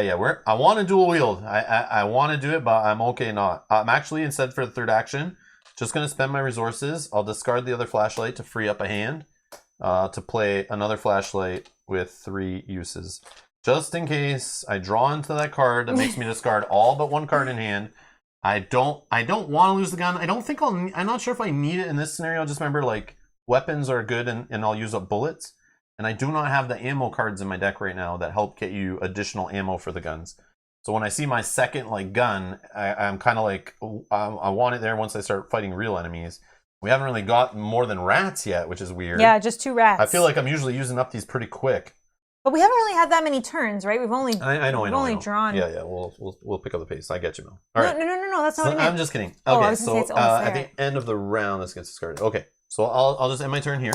Yeah. What I'm meaning is that there's a lot of bad stuff still to come. Oh, definitely. No enemies. Nope. Okay, reset. I'll draw. Okay, no weakness yet for me. I got this evidence fast. Play after you defeat an enemy. Discover a clue at your location. Well, Oh, you need to draw an enemy. give me enemies. That goes End away, of the right? round. End of the So round. we're not Okay, there yet. not And there then yet. I'll gain a resource. And I got another backstab, so again, I can turn an attack into an agility instead of like a combat skill test. So Jim's asking, how long is the playthrough of this game? In our experience not playing on a stream to an audience, describing everything we're doing, we were ripping out games of this in like an hour, 2 tops when we were first learning. Less than 2 hours for sure. But literally the last like 2 episodes of the campaign, when we already like knew how the game worked, we like read the rules a few times and everything, and the FAQ and the rules reference guide and stuff. I like read most of that stuff. I don't digest it all the first few times, but I try to read it all. But man, we flew through those last couple ones. Like it did not take long at all. Yeah, especially once you know your deck and everything like too. 1 to 2 hours for 2 players is how I feel it was. But yes, on stream with all the overhead, which I love to do, don't get me wrong, but do not judge our stream time based on how long a game takes. And also don't judge what the company puts on the box. That's also the lie. That's the other way it's a lie. Our playtime is the other direction a lie. It's somewhere in the middle. Yeah. So yeah, Board Game Geek's your best bet, but 1 hour to 2 hours for 2 players. Yeah. Yeah, and a lot of people are agreeing but that's why we're doing this on a weeknight. We knew this first episode, we were explaining a lot more, getting everyone into it. There are new people here who don't know this game, so we're explaining things a bit more, kind of showing the clever like decisions during a game and stuff. Yeah. But tomorrow night, I'm assuming we'll get into it a lot quicker. Yeah, I think so. And we'll just kind of go with it. Same with the third act of the campaign also. And as we play the series, we'll get more into it, less new player friendly, and we'll just direct everyone to go start at the beginning of the series. You'll see us explain more stuff there, more new player friendly. Also, I forgot to mention, there is a link down in the video description, how to play. From Fantasy Flight Games, like 20-something minutes.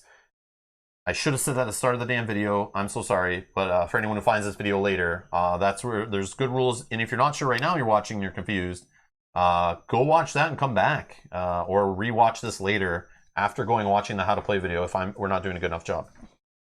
Okay. Okay. And I 1, 2, 3, Checking the 4, hand? 5. I only have 3. Yeah, okay. So end of the round. This goes away. There's something else. End of the round. We're not doing it. Oh yeah, that's right. We're not doing that. Yeah. Okay, start so of the then new we round. would add another token, which would then make us hit 3. So these will clear. All the dooms go out of play. We flip over the agenda, so the bad one's advancing. And a lapse in time. Okay. Your house continues to change before your eyes. The walls have decayed, and the ground in many rooms has turned to dirt. It is almost as if you've been transported somewhere else entirely, although every now and again you recognize elements of your former home. The lead investigator must decide, choose one. First choice is either each investigator discards 1 card at random from his or her hand, or the lead investigator takes 2 horror. That's your choice. It's Mel's choice as the lead investigator. So she wouldn't know what's in my hand normally, so I'm not even going to show you But I would anymore. know how many cards you have. I have 3. I don't care. You choose whatever you want. I have 3 cards. You have 5 cards. You can choose based on the state of the game. Like, would it be that big of a deal? Or you take it to horror. Like, what's the the option you'd want to go with? What's the less of 2 evils?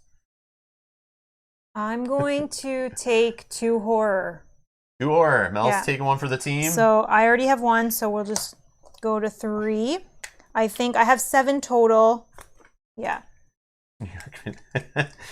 It says, Roz Gaming Tale, we need RGT Universe merchandise. I know. Oh, it's something I've been asked about before, making merchandise.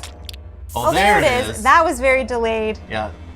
Thank you, Drew, again. Drew, thanks again for the pledge. We appreciate it. Thank you so much. Thank you. Or thanks for the super chat. It says it's a pledge there. I don't know. These alerts, man. Anyways. But yeah, Kate, it's definitely something that we are thinking about of how we I don't know. We have see, some clever ideas, but but yeah. Spooky. Spooky. Yeah. All right. Okay.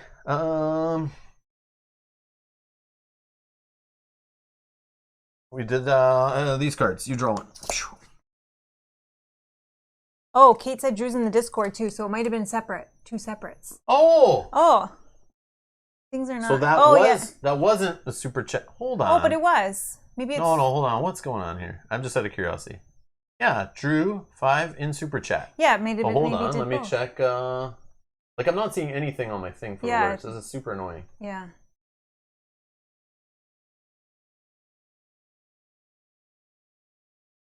Something's not working. Oh. That's okay. We'll continue on. Well, Awesome. Thank you. Okay. Oh my gosh, I found more rats. Oh, did we finish? Oh yeah, I did that decision. Oh, we have to read this one? Oh, yes, sorry. Sorry. Thank you. Yes. And thank you for the kind words, Graham. I appreciate it. I love your comment earlier too. Oh yeah. I liked it earlier today. It was like Yeah, he read it to me. Yeah, I'm like, Mel, Grant, you got to read this comment here from Graham. It is like super sweet. It was like all hyped up. Loves the Mage Knight playthroughs basically. And was like already set the reminder for tonight's Arkham Horror LCG stream. Thank you for the kind words. I do appreciate the support. Thank you, Graham. That's awesome. Very humbling. So Rise of the Ghouls. So the floor beneath you is giving way, and you see a vast network of tunnels twisting into the darkness below. Shapes and silhouettes of strange creatures move swiftly through the tunnels, trying to find a way up. You probably don't want to be here when they do. Man, if I was going to the bathroom and that's what I saw... Would you run? I'm doing my business there, and this guy comes out on my floor. I don't know. At least I wouldn't crap my pants. You know what I'm saying? But anyways. 7. 7 is the threshold of doom counters on that before it advances. That's awesome. Okay, so again, sorry, I found rats, so they are just going to engage with me in the hallway, which I can take care of, no problem. But that sucks if that's not an enemy. And you... I know. Yeah, there we go. Ghoul minion. 2/2/2. So 2 to fight him, 2 to evade him, 2 health, humanoid monster ghoul.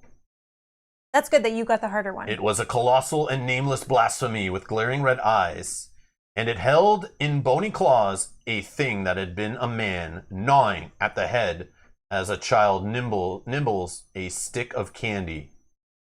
And he does a 1 damage, 1 hort. Bring it. Okay. On to investigator phase. What are we doing? Who's first? I don't think it really matters if I... maybe you go first and see your outcome, because if I take care of these rats first turn, potentially, obviously first action, all going well, then I could potentially come down here and help you if needed. But if you take care of everything... I need to do what I need and get up here, and we need to end around here. That's what I mean. So I think you go first and see what happens on your turn before I make any Whatever decisions. you say, lead investigator. Yeah, it's just delayed. Drew is a producer of Rob's Gaming Table. So spoilers, Kate. Kate spoiled it. I just got the email. Just joking. Things are a little delayed. But Drew, thank you for the support. You're too kind. Welcome. You're obviously in the Discord already. I don't need to ask you about that. But that's welcome to the community. Thank you for being a producer of Rob's Gaming Table. We appreciate it. Thank you so much. Thank you. All right. I assume you want more Arkham Horror on the channel. Like you're obviously, I think he's trying to say something to us here. He's obviously trying to persuade us with money. That wasn't part of the deal. I said liking the video, sharing it, watching it, that kind of thing. There was no money involved, but if you want to slide, you're sliding a bit of money attached to that like button. I'm going to look the other way. We're not going to say no. I'm not going to say anything, and we'll add some more packs to the collection, I guess. No, Kate, don't say sorry. That's okay. Kate, I'm just joking. I have it open here too on mine, but I open it on this computer. I always forget. Yeah. And then sometimes I go to sign in if I haven't signed in for a while on this computer, and it's like trying to ask me to like 2-factor authentication and all that. And I never have my phone down here on streaming. But anyway. Okay, so yeah, you're gonna go first. I think that's the best. That's the best play. Okay, so I'm gonna fight this guy. I want to use my gun. I don't know if I need to. I have a 4 combat. He's only 2. He doesn't have retaliate, so he doesn't hit me back. So if you miss, I don't have to waste my gun now. But there are clues at my location. I literally get +4 for combat, and it would. But I do need to deal extra damage, right? So. Oh yeah. If I just hit a regular combat. I have 4, but a regular combat only does 1 damage, which I didn't really explain clearly before. But the advantage of a gun is not, this gun especially, is not just to give you extra fight value, it also deals extra damage. So literally, without a weapon, I would be sitting here like slapping this guy for 1 damage, and it would basically waste whole turns, and maybe I don't even kill the guy. So it's twofold for using a bullet here. So I'm going to use 1 to spend an ammo to fight. I get +1 fight for the attack. If there are 1 or more clues on your location, which there are, I get +3 instead. And the attack deals +1 damage. So I'm literally +3. I'm at 7 on 2. That seems good. Unless I pull the red. But I mean, whatever. -3. Okay. -3. But you were 7 I'm on at 2, 4. so you're yeah, good. so we're good. But if I didn't use the gun, I would have been 4 versus 2 minus 3. I would have failed. Yeah. So there you go. Yep. The gun is the winner. Boom! So I just shot this guy in the face. He's gone. I get a clue off my location once per round. And... I guess I'll move. You don't want to try for that last one? You want me to flashlight it? I don't know. I'm just thinking. Then we get the victory point. Sure. Why not? Why not? Ah, All right. Spend 1 flashlight. dang it. Minus 2 shroud. Oh, yeah. Oh, hold on. No. Oh, rewind. I have another card I could play, right? Yeah. I have the 1 resource. Could I not play this? Oh, this doesn't even cost an action. It just costs me 1 to play it, right? Yep. I don't have that card anymore blocking events. Play after you defeat an enemy, discover 1 clue. So yeah, this will give me an extra clue. So I don't need to do a whole other test. I was going to do a whole other test and spend this to help. But I'll just spend 1 resource, play evidence, which I've never played like that before, because I never had it when any of that happened, or I used it on a test to help you. But I'll get the additional clue. Yeah, so it doesn't even take an action because it has the fast keyword. Right. But it does cost me 1 to play it, 1 resource. Right. So that's still just 1 action, right? Because that was all just part of that, and it was fast. So I still have 2. So now I will... No, I'm just kidding. I'll draw. Oh, you're good. And working a hunch. This is one of my seeker cards I have here. Another fast card. Play only during your turn. Discover a clue at your location. You're the clue seeker. So who there was saying I couldn't deal with clues? Yeah. Who's the clue getter now, huh? Also, before you... Oh, that is your last action? Okay, because Drew is back, so just sign up for Patreon. I think that when we were saying thank you, I think he might have been Drew, thank you so much. Thank you. Yes, all the alerts didn't pop, and we're all confused. Like, what just happened? But thank you for becoming a producer of Rob the Gaming Table. We appreciate it. Yes, thank you so much. Thank you for trying to bribe us to play more Arkham Horror on the channel. That wasn't one of the options. We said, share the video, watch the video, like the video, and we'll do more Arkham Horror. We didn't say bribery was part of that, but hey, you do what you got to do to help push us in that direction, and we'll just look the other way. But thank you so much. thank you, Drew, for the support. Okay, are you good then? You're done, right? No more actions for you? Yeah. Okay. Done. Okay. I wish I had a 4th action on the turn. Well, yeah, but now I don't really need it because I don't really have anything. We can't go to the Draw parlay. cards to get resources. Yeah, you so got a mitt full of cards that are put some resources down. So I'm gonna do action. Oh, I got a guy here. I gotta do this first. Oh, but actually, I want to play I this. could have moved to there and fought him. But this is clear. Yeah, it's fine. Okay, I think I want to actually just so that I. Jim says he bribed for a birthday vid. Yeah. Yeah. Sorry, Jim. We were scheduling, like I said, we originally put Aventuria on Sunday. We were going to play it. But then we started talking about time crunch. And Mel, with work, doesn't have time to learn Aventuria really before because we were playing this game. Yeah. Until Monday night. So instead, she has time we can play in the afternoon on Sunday. So we figured let's leave Sword and Sorcery on the table. So we're going to play 2 Sword and Sorcery streams this weekend back to back, so that way it's more time efficient. So we don't have to stay up, in the middle of the night when Mel should be sleeping, learning a new game for her. So we're gonna play it on Monday night, off stream. I'm gonna teach her, and show her how the game works, and then we'll play it on Tuesday. We're gonna start. Yeah. So Sunday we're playing Sword and Sorcery, which I know before you said either one was okay. I felt bad. I know that you're saying it's all good, but I really wanted to try to line it up like that. But then I was like, okay, Mel, when are we gonna learn this game? And she's like, well. And we would have had to change our Arkham Horror streams. And I was like, let's just leave it. Yeah. So we're gonna play that on Tuesday. But we'll be here Sunday. I know your birthday. I think it's on Monday, right? Yeah, his birthday's on Monday. On Monday? Yeah. So we won't be here for your birthday technically, but the next day, belated birthday, we'll celebrate with you on Sunday. Oh yeah, we'll be here Sunday. Yeah. Okay, so here's my possible options. I do have 2 cards, or I do have a card that I could put in. So right now I'm going in 1-on-1. That doesn't seem good. I could put a card in for another one. I could even maybe put 2 cards in so I can go in 3 on 1. They won't retaliate. They won't retaliate. If you do fail, it's just wasting actions. The other option is for my first 2 All right. Now they're working. Now they're working. Oh. Marcio, I'm sorry if I'm pronouncing that wrong, but Marcio Luis, thank you so much. Thank you so much. They're not popping on there either, but yeah. Yeah, it's just like delayed. Thank you so much. Thank you so much for supporting the channel. We appreciate it.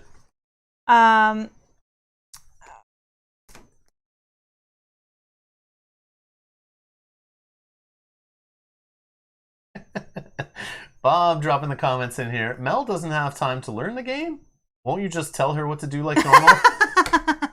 Hey, now, No, Mel, draw that card. No, yeah. Mel, play that card. No, do that action. Don't ask questions. Just do it. It's like I'm playing solo two-handed, but Mel's just like holding the cards in hand. Which one should I choose, honey? What do you want me to play, darling? No, actually, to be honest, how we do it here. To be honest, I read through every single rule book for games that we play, and I will play them in advance with him off camera if we need to practice. Yeah. A Brazilian name. Awesome. Welcome. Yes, thank you so much. Yeah, we do have some Brazilian fans of the channel. Yeah. I don't think you've been around for a bit, but we used to have Murillo. He's from Brazil, I'm pretty sure. He played with us on a couple streams. I used to work with them. He was from Brazil. But yeah. Brad, exactly what you're saying is my second point. So my first option is I could have done the combat just throwing in some cards. My second option is I could take my first two actions, but then this guy's going to retaliate again, or is going to hit me because they would be to gain resources. So I do need to go with the first option because I can't pay for a backstab at the moment without him attacking me. So we're going to go for a fight of 1-on-1, but then I will put in 1 combat, 2 combat cards just for the icons. I'm not going to put in anything. Thanks. No help over here. All good. But I could because I'm at the same location. Yeah. But nope. It's all good. It's just rats. They're not going to hit you back. I don't want to spend the cards on it. And worst case, I do have some cards I could discard if needed. If I pull something bad with my ability. Cool. So we'll see. Candy's saying 60 likes. Let's get it to 100. Woo! Woo! That would be fun. I think it will though, because like I feel super bad. We're playing at 7:30 p.m. I know our evening streams like. A third or more of our audience is like UK, and I know some of you guys are here now. You're up at like 3 or 4 in the morning right now. You're crazy. I love you guys, but I just feel bad because some of the audience that watches the daytime streams on the weekends and weekdays aren't here to see this, and they'll be watching it like tomorrow. So I think some of those guys and gals will come in and they'll be slapping the like button too. So I think we'll get there. But to hit 100 live, that's crazy. Yeah, that would be crazy. I don't know that maybe we have. Don't get my hopes up. I'm just kidding. But thank you, everybody. Yeah, thank you. That's awesome. You need to commit skills to a test before pulling the token, don't you? Yes. Yeah, yes. Yeah. So Mel's committed those 2 cards. I passed on adding 1 from myself. I'm at the same location I could, so we passed that point. Once we're done committing cards, then you pull the token. Yep, token's in my hand. Okay, so we're going for 3-on-1. Ooh, what's this one do? So it's -2, so it would be 1-on-1, so I'll still win. And then if there's a ghoul enemy at your location, take 1 damage. He's just a creature. So no, thank you. So I am the winner. Winner is against the rats. Okay. Who hit the dislike, says Brian. Somebody who doesn't like us playing Cthulhu Mythos Lovecraft games, I think. Which is okay. That's okay. That's okay, yeah. If you don't want to see this on the channel, hit the dislike button also. That is totally valid and totally cool. Although I think the likes will outweigh it big time anyway, so it doesn't really matter. I know the percentage here is. Yeah, I think the scale's tilted. Yeah, you guys are awesome. Yeah, thank you. Okay, that was action 1. So now I can freely do whatever I want. So I'm going to action 2, gain a resource. Action 3, gain a resource, and then Luca, who gives me a 4th action, I will use that action to draw a card. Draw a weakness. Yeah, I know, right? Nope, leather coat. Perfect. You need that for the cold cellar if you ever go down there. Yeah. All right. Done. Monsters? Nope. Nope. Reset. Bang. Oh, and at the end of the turn we gotta remember. Okay. Yeah. After we check our hand limit. Yeah. So no cards that are exhausted. Nope. Draw cards. I got another vicious blow. Boom. So again, no weakness yet. Oh. Which my deck's being nice. Manual dexterity. This works really well with the backstab that I have to change my. All right, so we check hand limit. End of the round. 1, 2, 3, we're 4, both 5. In the hallway as a group. Let's spend. How much you got? 4. How much you have? I have 4. So Two we'll... Oh, three each, and right? three. Yep. 3 each. And we're going to advance this at the end of the round. When the round ends, investigators in the hallway may, as a group, spend the requisite number of clues to advance. And it now is breaking the barrier. Using the barrel from the attic, you carry ice and snow from the cellar and hurl it at the barrier. The barrier sparks and shudders as it consumes the ice, then hisses and fades out of existence. The barrier blocking the passage to the parlor has vanished. Reveal the parlor. We actually reveal it without being there. Whoa, look at this guy's head on the floor. What the heck is going on here? Was that the guy from the bathroom? I think so. So the parlor has 2 shroud, 0 clues on it, and it has that action resign. So you can resign with a monster engaged with you. He will not do an attack of opportunity. This is a way for an investigator to basically leave the scenario, just to kind of like be defeated. And if we both resign, it kind of ends the scenario and we read the like the ending that's like you had no conclusion or whatever. So it's like you just want to tap out. You feel like, I don't want to take any more damage. I don't want to die. We're just going to resign.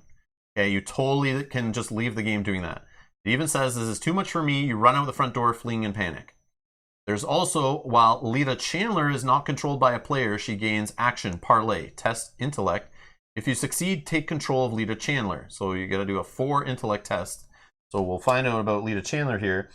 Put the set aside Lita Chandler into play at the parlor. Okay, here's Lita Chandler. We found her. She's a Zealot. And it says, ally, while you control Lita Chandler, she gains, each investigator at your location gets +1 combat. As a reaction, when an investigator at your location successfully attacks a monster-traded enemy, that investigator deals +1 damage. And she takes up an ally slot, so you can play her like an asset, okay? Is what this assets card here is. But it just has, you guys know assets now, but this is a, it takes up your companion slot, which we haven't seen any. Oh, you have one. Luca. Yeah, or Leo. Leo. Luca. Sorry, never mind. I don't need to explain that then. And she has 3 health and 3 sanity, which we didn't really describe her, and you haven't done it yet. Oh, no. But you can assign damage you take and sanity or horror you take to these characters. If they ever get enough to fill up, they get discarded or whatever. They're like defeated. But you can pass off some of your damage if you control them. So we have a way to take control of her if we succeed at like a intellect test, which is the same tests we've been doing to find clues. So if we can pass a 4 here, somebody can take control of her. That would be good. Mm-hmm. Also, spawn the set-aside Ghoul Priest in the hallway. Ooh. Juicy. Okay, so the Ghoul Priest, hello, has 5 health per investigator, so he's 10 health. 4 to combat, 4 to evade. He's humanoid, monster, ghoul, and elite. If he ever has to decide who to engage with, he will go after the highest combat, which is myself. That's what the prey does. It breaks ties. He's a hunter, so if he's at a location without a investigator, during the enemy phase, he will actually, if he's ready, not exhausted and has been evaded, he will chase down the closest investigator. If there's a tie, he'll go after the highest combat. And he's got retaliate. So if you fail a combat test against him, he will hit you back for an automatic 2 health loss and 2 horror. And he's worth victory 2 if we defeat him. He'll go to our victory display. And that is a yum, yum, yum for experience points. Okay, so he is at our location here. And before the chat has an aneurysm, please take your resource. Yeah, sorry guys. I would have noticed next round when I looked down. I'm like, where is it? I was reading it, but I didn't want to interrupt. Yeah. It's all good. Thank you. That's okay. That's okay. Did I draw a card though? I did, right? Yeah. I think you drew a card. And you know why? It's because I tried it when I first started playing this game. I had the bad habit in our first playthrough of like, we just draw a card and grab a resource. But because you could draw into a, and there is a timing to it, you draw a card first, because you could draw a weakness that has a revelation effect that could do something. And it may affect you by discarding all resources, for example. Well, you don't get that resource until after you've drawn the card. So I'm trying to do stuff like very structured, like the timing chart, kind of. Or at least you get in the right habits, I'm trying to get the good habits built down for the game. But yes, at the start of the next round, I would have looked down and been like, I want to play, where's my resource I should always start the round with usually. I would have noticed. I have forgotten that in our plays before we stream too. Because I do it separate. It's very weird. I feel like I should just grab them both at the same time so I don't forget. But you're right. It could change things. Yeah, it does change things. So that's why I delay it. But then that makes me forget it sometimes. Okay. We got the Ghoul Priest in the hallway. Very clinical diagnosis. Okay. Let's see here. Mythos phase. Yes, so we're going to add a Doom. And then, obviously, we're not at 7, so I will draw my encounter. And this actually is perfect. It's another Obscuring Fog. It's going to make it +2 Shroud on this location, but we don't even... Yeah. We don't need to worry about that because there's no clues that we're trying to gather here. Maybe there will be. Who knows? True. Read the next act. Did we not? Oh, sorry. No, this one. Oh, next act. Sorry, not agenda. Yep, no, that's okay. Sorry, yes. What have you done? What have you done? So, a woman with a torch stands in your parlor. I'm Lita. Okay. A glimmer of hatred in her eyes. What have you done to my barrier? She screams furious. Before you can answer, a ghastly wail sounds behind you, and a creature wearing robes and deer skull mask tears through the wall, advancing toward you.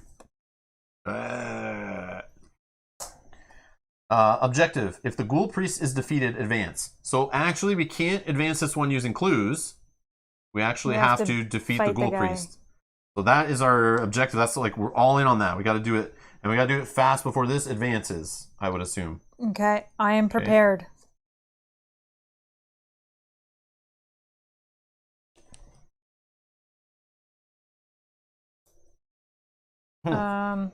Okay, so sorry. Now we were doing... Did you... Hold on. Did I already do one? No. You did one. Oh, I did one, which was... I didn't do one yet. I went to reach for it. Oh, Obscuring Fog. Yes, right? yes, because I got the Obscuring Fog, yes. Frozen in Fear. Oh, I hate this one. Terror. Put Frozen in Fear into play in your threat area. The first time you perform one of the following actions, move, fight, or evade. Each round, it costs 1 additional action.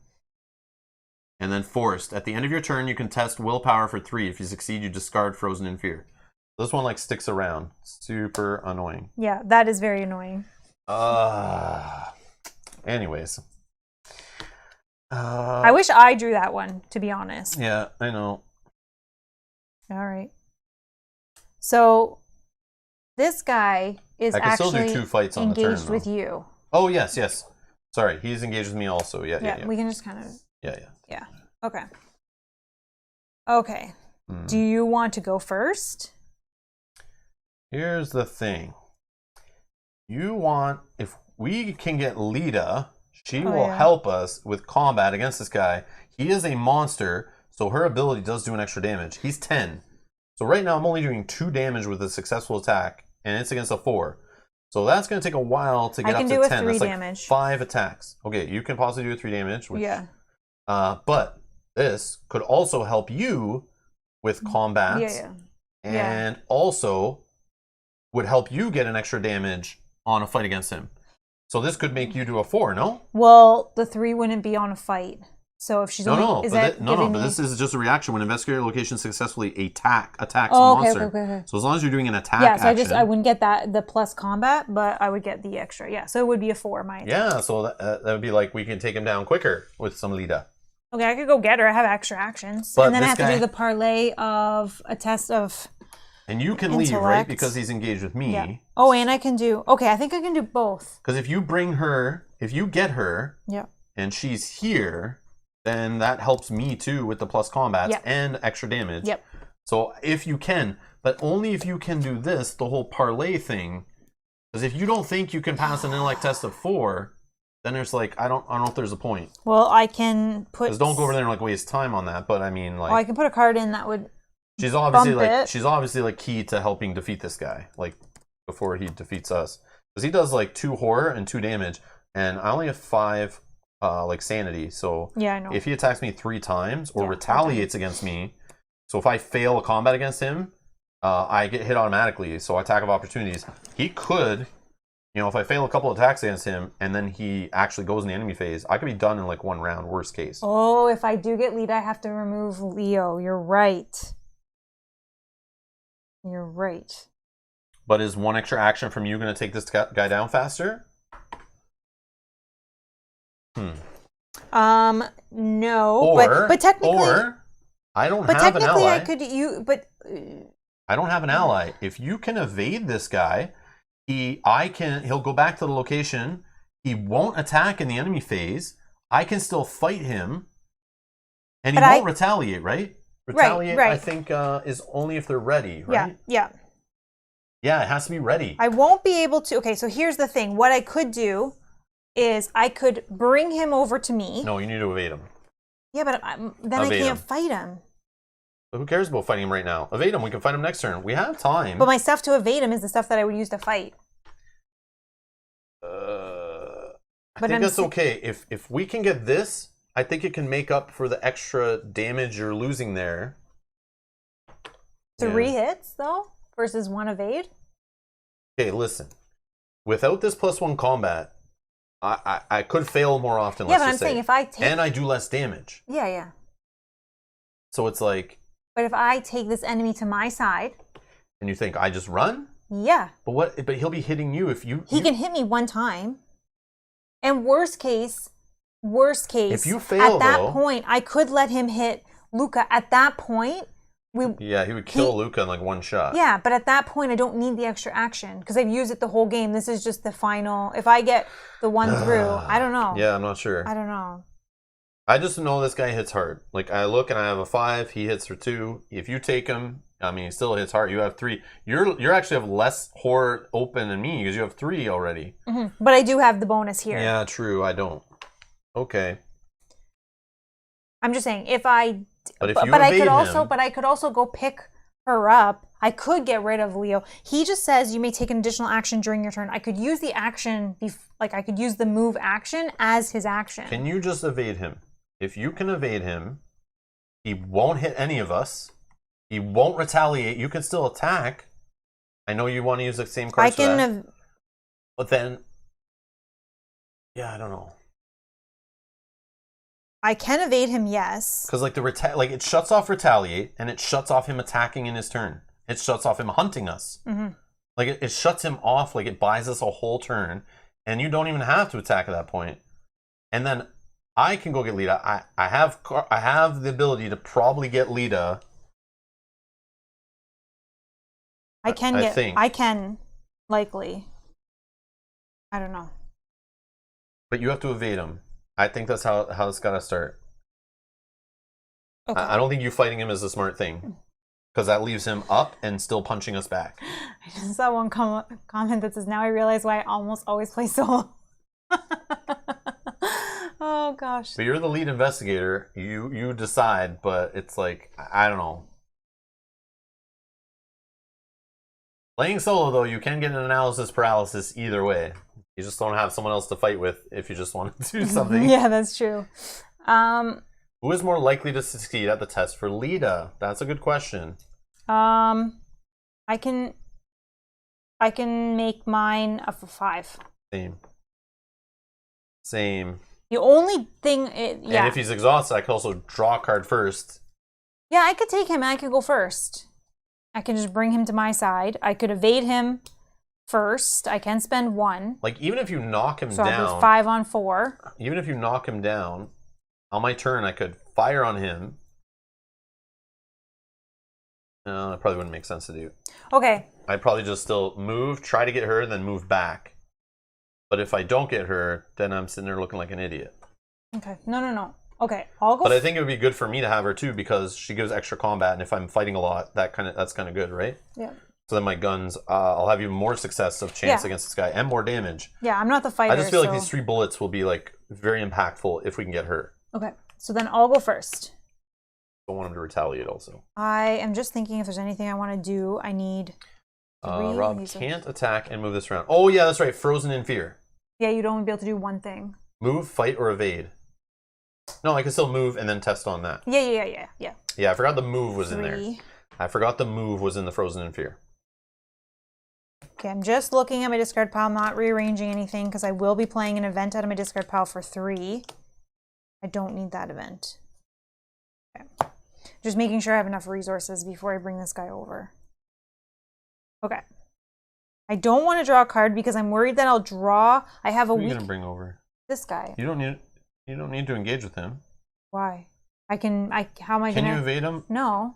You can attack him when he's in my spot. Yeah, but I can't evade him. You can't evade? He has to be engaged? Yeah. I forgot. I don't want to draw a card yet because I have a card that makes me remove all of my my discard pile. So I think I'm just going to engage for action 1. Action 2 will be to evade. So I have 4.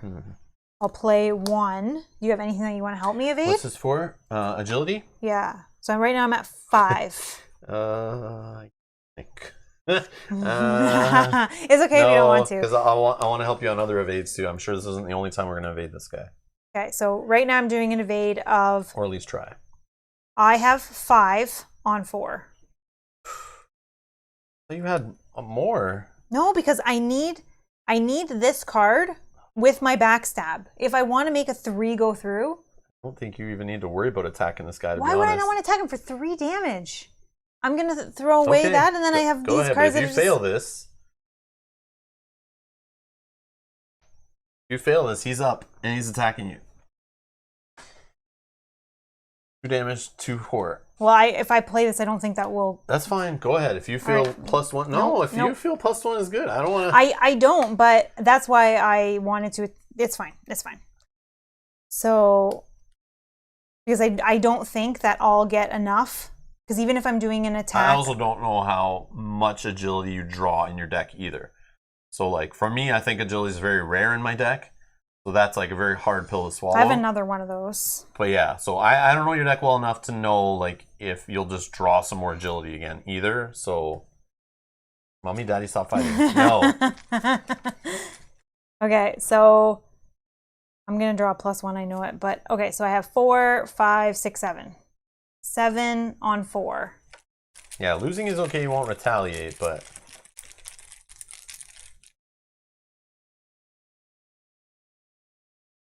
-2. Okay, this one... Oh, -1. And if you fail... Oh my god, I would have had it without putting that card in. I know. Okay, that's fine. Okay, so... He's definitely exhausted. We'll just exhaust him over here. Yeah, he's at the location. That is there. This lets me draw 1 card. Oh, see? It's not that bad. Okay. Oh, look, you got the lucky. Okay. Get out of here. I didn't even realize I had card draw on it, so it's like just replacing itself. Okay, so... Yeah, see, Brad, I'm the same way. Brad says, I hate being less than 2 up. So when you were just going to go 1 up and test, I'm fine with it. I was going to lose my... I freaking get so irritated when she does these tests. Like, she does the tests that are even. I'm like, Mel, remember this +2 rule? I keep reminding you that exists. Yeah, but there's like zeros in there. I know, and sometimes lucky, but then sometimes you spend the cards and then you're drawing the fail, and it's like, okay, I don't know. But I also play a little bit more because I do have the ability of discarding a card to redraw one time. So I think I play a little more loose because of that as well. Like, if I draw something bad, I can just try again. Okay. So that was action 1. Okay, if this is the case now, So now I want to play... Well, he's not going to retaliate against me. Mm-hmm. I can play events from my discard pile, the top event, which is backstab. So if I fight, I use my agility instead of... Yeah, nice. But now I don't have any extra agility, so I'm still 4 on 4. Because I used this one. But at least he won't hit you back. 4 on 4. But if you want to save that, so you have... Can you card draw now? And then maybe... I could card draw, but I could lose... Yeah, I've only spent 1 action so far. Yeah, but you have like still like 75% of your deck. Like I do want to use backstab. Yes. But do you want to draw? Do you have enough actions to draw to possibly get something to help you with the test first and still have the action? I could draw 1. The only problem is if I draw 1 and I lose my discard pile... Graham, is that in a good way or a bad way? It says, you guys, your strategic thinking and analysis is mind-bending. Oh, is that bad? Is that a bad thing or good? I don't know, but my head's starting to hurt. It is being mind-bent. Mel, you're also the lead investigator. You can fire roll and hire a new partner. You're out. I'm gone. No, I'm just kidding. I just play a little bit differently. Yeah, no, that's what's cool. I don't know. A little yin and yang going on here. Do whatever you want. Yeah. Who the hell put you in charge anyway? Oh, it was you guys. They did. Who did this? Mind bending in the sense of a badass in a good way. Okay, I'm going to chance it. There's only one card that can make all these go away, so we're going to chance it. So I'm going to use my third action to draw a card, hoping for something with agility on it. No. Okay. So then I will play, out of my discard, I'll pay 3 to play Backstab, topmost event of my discard pile, as if it was in my hand. 3 resources. Ooh. Yeah, that's why I wanted to save this. It's okay, though. Or do you want to help me now if I'm doing a combat? But I'm using agility. I don't know. The card that I have an agility symbol on is not one I should be throwing away. Okay, well then I'm going to go 4 on 4. But I'd rather use it on a... If I was going to use it, I'd use it on a time when you're going to evade him. I think that's more important than you if doing this passes, this is going to do 3 damage to him. I don't care about damage. I That's care how about we damage on win. me. I know. That's how we win. But evading is what you do. Do it good, and we will win, no matter how long it takes. I do have lucky, yes. And it is cost 1, yeah. So I could give myself +2. You're right. Probably got it. Which you drew, because you play that card that I was nudging you to play. Okay. Okay, so this test is 4 on 4. Yes. -2. Well. What can we do about that? Oh, yeah. I'll pay 1. You lucky POS. And this is fast. Play when you fail a test, and I get +2 to the skill for the test. So it just cancels out this -2. This then goes to the bottom of my deck because of my forced ability from Wendy. Okay. So yeah. So that's done. So I succeed and I do 3 damage to him. This will also go on the bottom of my deck. And that's me done. Okay. Now I just start putting bullets into him, right? No, I'm just kidding. No, I'm supposed to go get Lita. Yeah.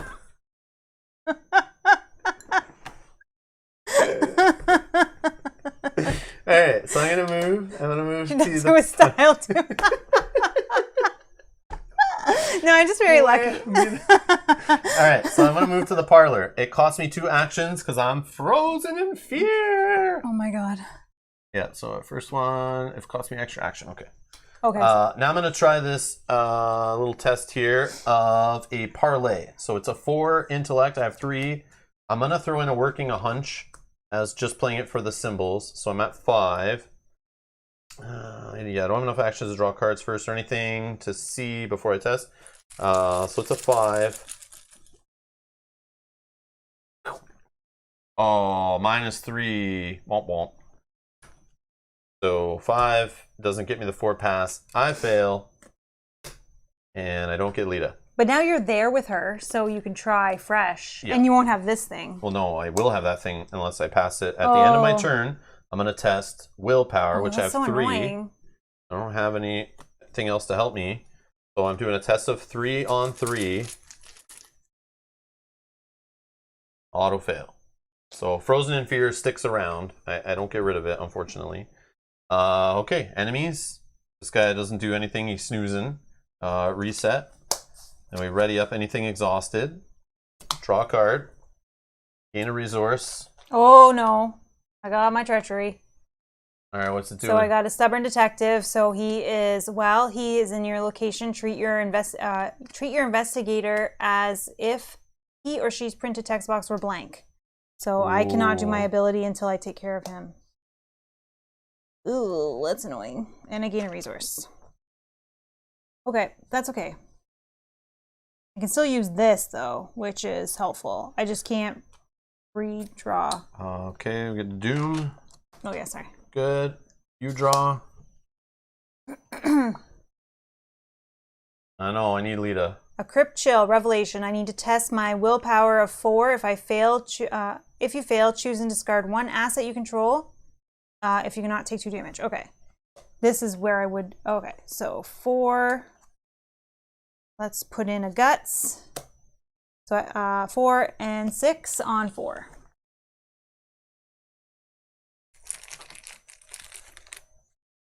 -2, 6 on 4. So 4 on 4, I win. Then this lets me also draw a card when I win. Hard Knocks. Oh, same.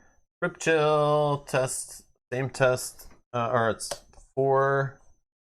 Oh, I wish you were with me. I could have helped you. Dang. So I have 3 on 4. I need a +1. What's this? This is +1 for each clue at my location. Oh. Ba, ba, ba, ba. So it's still a fail. That sucks.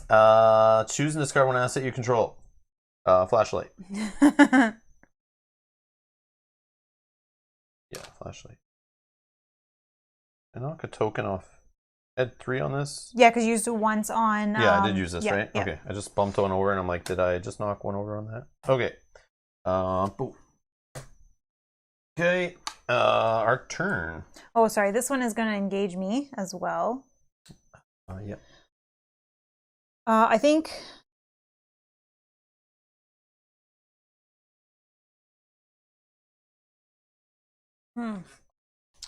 I'm probably just gonna draw here, trying to find stuff to help me with this test, and then trying that test. Yeah.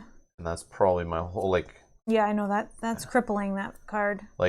At least I have my full 3 actions as long as I stay there doing stuff and don't fight, evade, or move. And if you can just evade this guy's only doing 1 damage, which you still have 7, 8, 9 technically. He's not the worst. This guy, you just still have to worry about him. I would ignore that guy kind of, but that's up to you. But the worst case, if I miss this, I'll just let Leo take the damage at this point, because at this point I'm not going to be able to do 4 attacks. So yeah, you go first. But evading, he won't retaliate. So you could tempt this 4 over times and over and over. Right? Yeah. Okay. So me first, you're saying? Okay. See what happens. So I'm gonna draw. Overpower. That's good. Not what I need for this test, though. Oh yeah. I should parlay Lita first. Well, I think you were hoping to draw something that would help you, right? Yeah. Should I just do 2 actions trying to parlay? Yeah. Okay. Thanks, Derek. Thanks, Derek. You're awesome. Yeah. All right. All right. I'll do a parlay. But I only have 3 on 4. I'm not going to see a +1. Yeah. I'm not going to do that. I need other stuff. Damn. It's like you need to evade and come here. Yeah, but I could evade 1, and this one, I just take a damage. That's fine. I have stuff that I could help you with that too. That's so frustrating. I have nothing for it, so it's you might waste it too. No, but I could help you on a test. Let me just draw again. Okay, there we go. All right, so we got some evidence. So I could try it again with this. Yeah, I think you do. For 5 again.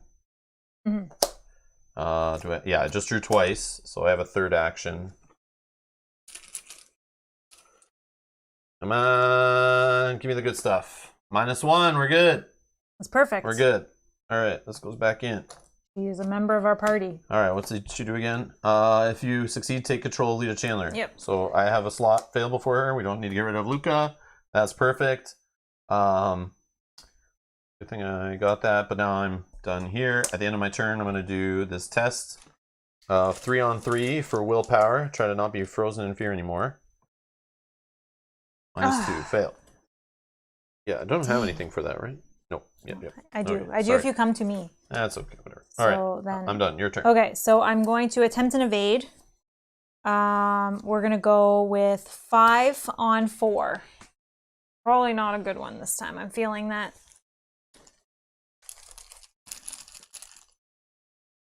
Oh, it's blank. It's blank, so this does nothing. So this is 0. Because my thing is blank. Yep. So I win. Correct. So he is evaded. I win. Okay, that's gone. Okay, I thought I wasn't going to be able to do that. Nice. Okay.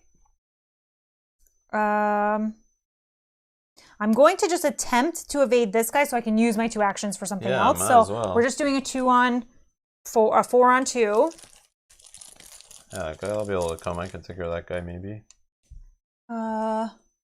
-1, so I'm 3, and then if I fail, take a horror. But yeah. Okay, so I win that one as well. Okay. So he is knelt. Oh, they both actually just go here, right? Yeah. Pack the location. Okay. So now you're you're still blank, Well, Stubborn Detective is at your location. Yeah. Oh, okay. Yeah, I'm still blanked, but that's So fine. you can leave. He'll No, come but and hunt you. I don't want to leave. I want to stay there. I think I want to either... I'm tempted to actually take resources so I could play the other... I'm going to definitely take one resource, so that's action 3. Because I want to be able to play my other backstab that I have in my discard pile, which is my next event. And I will... you try to hit the ghoul. Yeah, but I'm not going to... Yeah, build up if it's like a waste, because you only attack for 1, right? Yeah, I can and make I'm not it... there to help you. No, I'm going to build up for next turn. So I'm going to take a card. Oh, gain 3 resources. There you go. Okay. Oh, yeah, I haven't seen those yet. That's my 4th action from No empty caches. Leo. Okay, that's me done. Okay. Enemies, they're snoozing. Yep. So reset, ready. This guy comes to me. Bear Oh, only. they both come to me. Yep. Okay. And then done. Draw. Oh, I got mine too. Oh, that's helpful. I got And some I gain 1 overpower, resource. which I can help with. Okay, and a resource. Okay, end of turn. 1, 2, 3, 4, 5, 6 cards. We're good. 5. Adding a doom, so we're at 3, and then I will draw one of these. Grasping Hands, Revelation, test agility of 3 for each point you fail by take 1 damage. Okay, I'll just do a 4 on 3.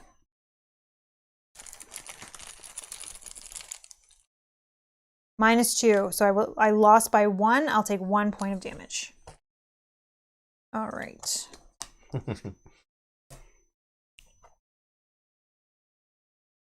All right, Oh, grasping. same. Man, we shuffled these, right? Yeah. You shuffled even after I did, right? Yeah, I did. For each point you fail. Okay, agility test. This I'm going to take some damage, I think. So I'm just going to do my 2 agility. I'm not going to put anything else in. I thought about putting it on Luca, but I have 7. -2.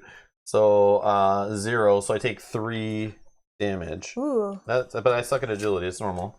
Oh yeah, you're not with me. Sorry, I was going to say, could I have 3 helped you? damage. So I'm at 4 damage out of 9. Okay. Our turn. Yeah. Now, do I go first? I mean, I don't have... If you can evade him again. I'm 4 on 4 this time. I don't have the +1, but I mean, I can try multiple times. That's the only thing. Like, if I move there, that's 2 actions for me to move there, and then 1 to fight him, but then again, he could retaliate. Yeah. But, I mean, I would we don't have clues on the location, unfortunately, so I'd only get +1 from Roland's 38 special, +1 from Lita, and 4 built in. But I have other ways. Same. I have ways as well. So I think I wouldn't have to worry about retaliate. Unless you pulled the... And I'd be doing 3 damage a shot. I only get 1 shot in, though. So but if you could do 3 damage, she's at 6. He's still going to be standing and could fight. But if you think you can evade him... Do you have something that'll help me try to evade? No. No? Nope. Not right now. But even if I draw and I move there, I can't even fight him anyway, so because of this stupid card. So I could draw first, maybe find something to help you evade, but then it's just like we're just delaying, so I don't know. Okay. I'll go first then. I think. Okay. All right. I will attempt to evade. Because if you evade, like nothing bad happens, you're just losing action. So you could do 4 evade attempts. Yeah, I'm just doing 4 on 4. Hoping to find zeros, your blue star, or 4 +1. 4 +1. Yeah. Health is just a resource till you're down to 1. I know, that is true. That is true. But yeah. Okay, so I'll go first. I'll just try to do a basic evade of 4 on 4.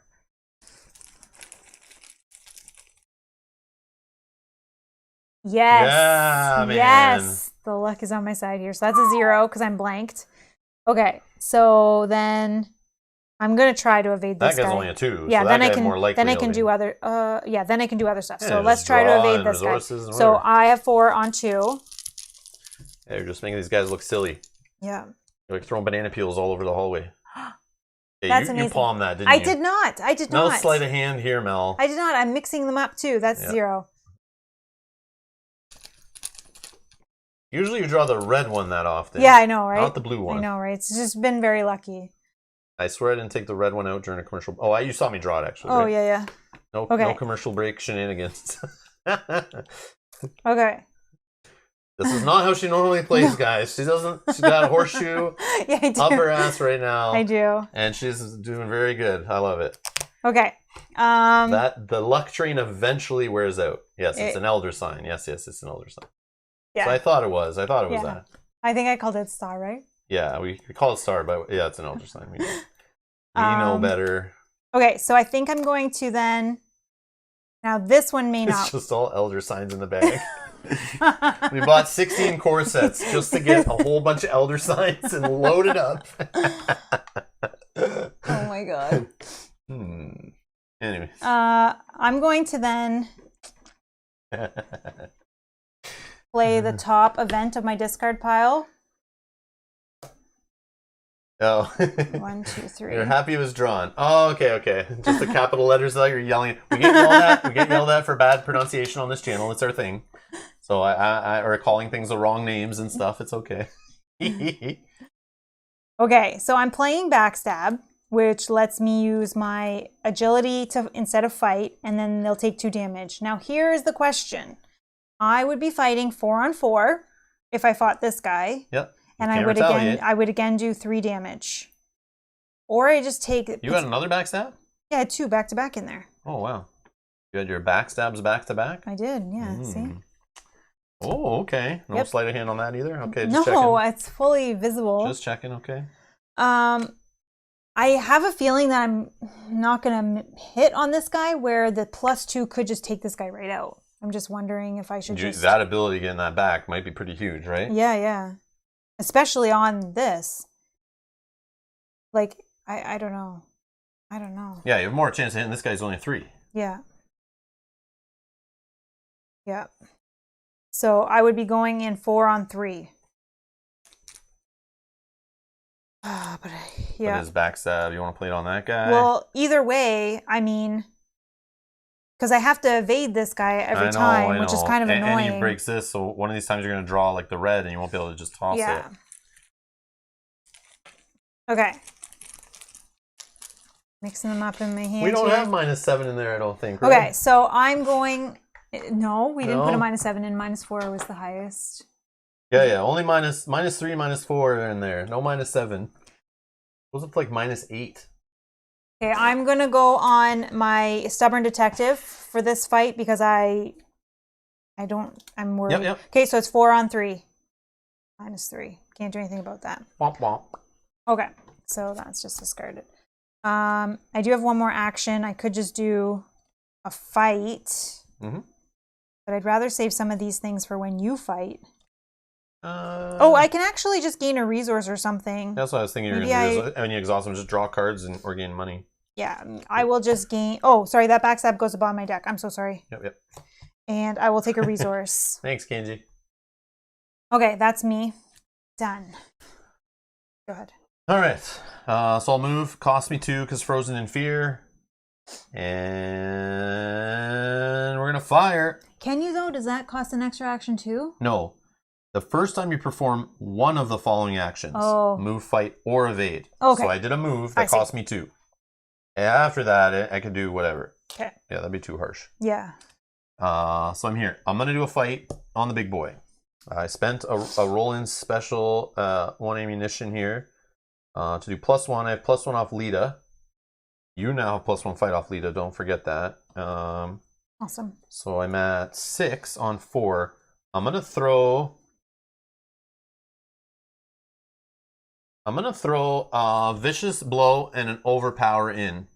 So only 1 Overpower can go in. If it's successful, I draw a card. And the Vicious Blow, if it's successful, I'll get +1 damage.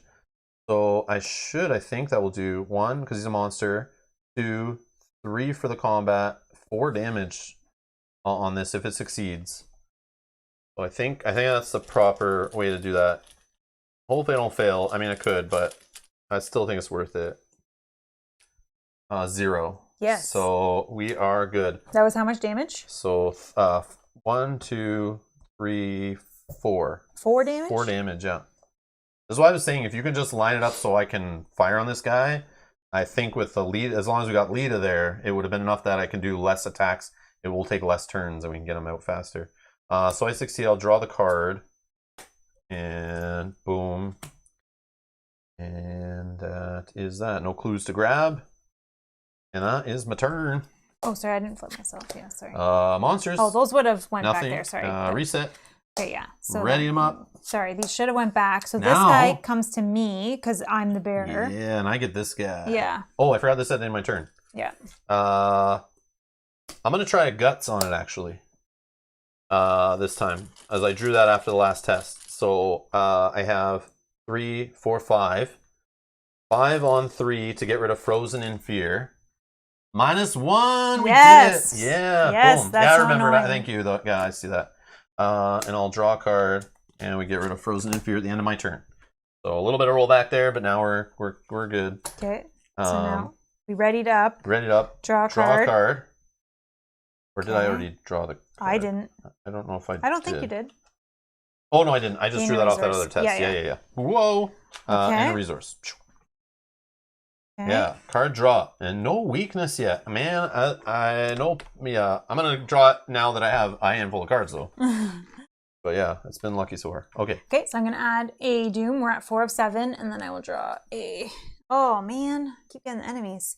I got a Flesh Eater who is but he going to spawns spawn in the attic. Oh, that's perfect. And he's not the hunter, so he won't come chasing us. He'll just sit up in the attic until we want to fight him. Perfect. And then I got a Ravenous Ghoul, humanoid monster ghoul, 3/3/3, prey, lowest remaining health. But he'll just engage with me because there's no tie there. It just goes directly to me. Okay, so we got 2 enemies in my threat area. 7? I don't care about this guy. I just care about this guy. 7 out of 10. Can you, if you went first with help, can you do a big attack that potentially, as long as you don't draw a token? Of course. Because if you did, worst case, you could give her the 2 and 2, right? So you wouldn't take the damage? I'm okay to take damage. We would take 2, 5, I'm still 6, 7, okay. 8? Okay. Because I think you go without even having a retaliate. And Oh, yeah, like evading him? Yeah. No, I can go all in as long as we don't draw the... As long as we don't draw the red. Yeah. But if we do, that happens, whatever. Yeah. I think, because I only have 4 damage out of 9, so I would just take a 2 and 2, which I could still take. Yeah, and so could she, worst case. Okay, because I think you just go first and we don't try the whole evade stuff. I can also help you. All right, so I'll go first. Yeah. I'm going to spend a Roland's 38 special.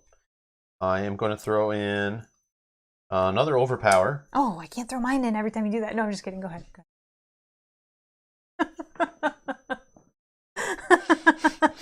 I want to be involved. So hold on. It's 1 damage for the attack, Roland special extra, and the monster damage. So that's enough to kill him, right? Yeah. So I don't need to throw an extra.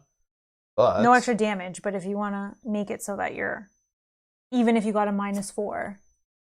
throw in unexpected courage also. Okay. So 1, yeah. So 1, 2, 3, 4, plus 4 more, 8, 9, 10. Is that overkill? That's probably overkill. Yeah, that's probably because a -4 is the worst. -4 is the worst, so you need. So 1, 2, 6, 7, 8. Yeah, so that's all you technically need. Yeah. That's overkill. That's overkill. I should save it in case this whiffs. Then I can use that on the other one.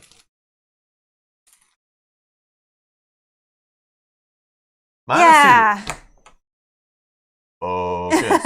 Focus. -2. Okay, Boom. so that's what, 3 damage? And he's dead? Yeah, 3 damage. Bam. See a ghoul priest. He goes in our victory display. right? Sure, right here. Or right here. Victory display. Whew. Okay. This, if the ghoul priest is defeated, advance. So I think this happens like right away, I think right? so. I feel like, I don't think we have to wait till in to case do it does something on the other side. Defending the home. When the robed creature falls, the fiendish swarm burrows back into the ground, and the chaos of the house quiets, but the stranger in your parlor doesn't seem relieved. You broke my seal! That was set to trap the ghouls within! She raises her torch. Now we must take more direct measures and burn this hell pit to the ground! The lead investigator must decide. Choose one. It was never much of a home. Burn it down. We would go to Resolution 1 in the campaign guide. Or this hell pit, quote unquote, is my home. No way we are burning it down. Or no way we're burning it. Resolution 2.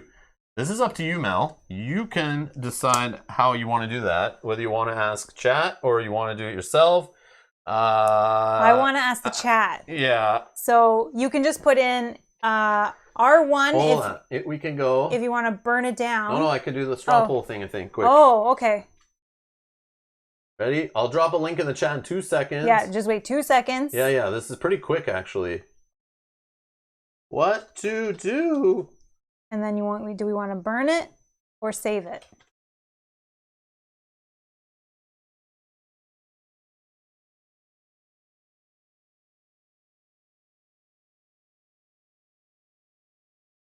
Okay. Great poll. Share. Copy. All right, I'm dropping in the chat. This is to vote. All right. Okay, so vote there. We'll leave it for like a minute. Just go click that link, pop your vote in, and we'll see the results here in a second. And we'll go with the majority. Fire. Beavis and Butthead. It's funny to see it going like... Oh, it's flying. As the votes are rolling in, which is awesome. Yes, I love it. All right, I think I can show it because I don't feel like it's going to swing the other way, but you guys all are a bunch of pyromaniacs. Burn it down. Well, fire starters. All right. Okay, so if we burn it down... Thank you all for voting. Thanks for taking the time. We're going to R1. R1. So this is it. This is the end of this scenario. All right. R1. Resolution 1. You nod and allow the red-haired woman to set the walls and floor of your house ablaze. The fire spreads quickly, and you run out the front door to avoid being caught in the inferno. From the sidewalk, you watch as everything you own is consumed by the flames. Come with me, the woman says. You must be told of the threat that lurks below. Alone, you are surely doomed, but together we can stop it. In your campaign log, record that your house has burned to the ground. The lead investigator earns the Lita Chandler card and may include it in his or her deck. Oh, thanks. Boom. This card does not count towards the investigator's deck size. The lead investigator suffers 1 mental trauma from watching her house become a smoldering ruin. Oh, so I marked that under so you have 1 mental here, trauma. mental. So you start with only 6, like sanity or whatever. You start with one of these tokens at the beginning of the next scenario. Okay. Crazy. So we'll take that off. Each investigator earns experience equal to the victory X value from each card in the victory display. Remember to add eligible locations to the victory display. Each investigator earns 2 bonus experience. He or she gains insight into the hidden world of the mythos. So, victory. No, we didn't defeat this guy. This is cleared of clues. This is cleared of clues. So that's our experience, right? Mm-hmm. Plus the 2 that we got. Plus extra 2. Yeah. So what do we get? 1, 2, 3, 4. So we got 6 each. 6 each. So 4 victory points there. I think that was it. We didn't see many other guys, right? That we defeated or anything. Just that last one, I think. But he just came into play. We didn't have time to even fight him. we kept seeing stupid rats. Yeah. Anyways. Yep. Okay. So now you wait. Do we do it at the beginning of the first one or the next one? I just think as this one took a little longer, it's getting kind of late here. So what we're gonna do, and I know that you guys in the UK are like laughing at me, saying it's late here, but I do appreciate being here. We are gonna save it till the start of tomorrow's episode, 7:30 p.m. Eastern. Show up early on time. What we'll do is we'll talk about that experience. So, like I said, down in the video description are the links to the decks we're playing. There's kind of, it looks like 2-ish upgrade paths recommended in those write-ups of the decks. So yeah, you guys can help us. Those who are here at the start of the next episode, 7:30 tomorrow, and we'll discuss. You guys can vote. We'll do some voting or something to figure out like which direction we go with the experience. Because like I don't even know all that's available. Like we just kind of picked one option last time, kind of willy-nilly, and just went with it. Yeah. We were like learning the game, but I don't know if it was the best. But yeah, if you guys come with your suggestions, remember we only own 2 core sets, so we'll bring out what we could upgrade to. the cards that have pips on them, and talk about the upgrade process. So even those who do not know how it all works, just be here tomorrow and you can help impact it. We'll read the cards, we'll talk about the options, and then we'll throw some cards in our decks, take some cards out, and we'll go from there. And I kind of know how I want to go. I want to kind of do it different than I did during our practice playthrough. So I'll show what my options are, and you guys can help decide. Then Mel will discuss what she wants to do or whatever. Yeah. But yeah, man. Yeah, we appreciate all you guys being here. Thank you so much for hanging out with us. We appreciate it. Like, it's always a little nervous to play a game for the first time, especially a game that's been around for 5 years that's so well regarded, that has a huge fan base, a lot of passionate fans. Lots of new players rolling in over the last year due to COVID, lockdowns and stuff. Any game like this, it's like solo friendly, co-op friendly for 2 players. There's lots of content, lots of replay value, that kind of stuff. It gets people all hyped up for it, and I'm glad we added to the collection. I do wish I did it a long time ago, but I'm still happy I got it now, and I do appreciate you guys all spending time with us, still hanging out with like a older game. I know it still has brand new content coming out all the time still, so it's like a lifestyle game. So we're just hopping into the lifestyle a little late, but we made it to 70 likes. No way. You guys are crazy. Thank you so much. That's awesome. Thank you. And Mel wins MVP tonight. Doesn't she win every time? You guys always give her the MVP. I don't know what you're talking about. I never get it. Aww. I only get MVP when I'm playing solo. I don't know. What does that mean? That's awesome. I don't know, Dan. I don't know. But yeah, thank you everyone. It was super fun. You guys make this hilarious and fun, and we appreciate the tips, the suggestions, all the chat, all everyone hanging out, talking about this awesome game. Again, we're back tomorrow night, 7:30 p.m. Eastern, playing again, and then the next night, so Wednesday and Thursday, so January 20th tomorrow, 2021, January 21st, 2021, for those watching later, or watching this in the next couple of days, you might still be able to jump in on the live streams. Down in the video description, you'll see a link to the playlist where I've already scheduled those next 2 streams, and you can set a reminder, or just subscribe to the channel, turn on notifications, you'll get notified when we go live, and yeah, you can come and play along with us.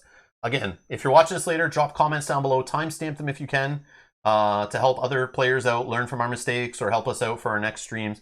Yeah, and then share this video with other people. The more people watching it, we'll prioritize this game, we'll spend our next funds on getting more content for this game to keep it going, if there's a desire to watch playthroughs of it. But so far, what I've seen tonight, you guys are excited for this. I didn't even think that many people tune in because we're playing kind of later in the day than we normally do. So yeah, we do appreciate it. We'll be back the next 2 nights, so come and join us, continue this fun little story, and we'll continue playing through the campaign. You guys can help impact how it turns out.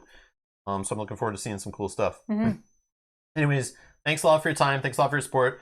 Thanks again, Drew, for becoming a new producer of the channel. Thank you again to all of our Patreon supporters, of course, and our producers and our fans all over on patreon.com/Rob's Gaming Table. That's the support that keeps this channel going, helps fund the equipment, helps fund the games we add to the collection, helps keeping me do this full time.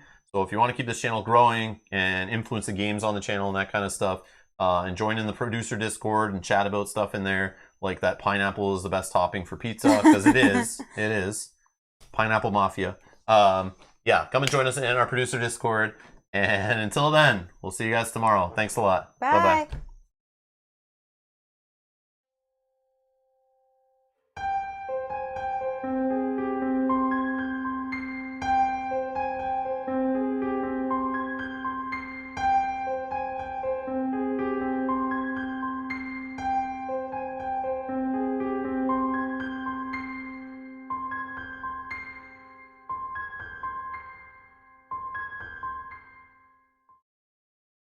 Also, I forgot to mention, sorry, Marcio Luis, thank you for becoming a producer. I did see the notification now. It's official. Thank you so much.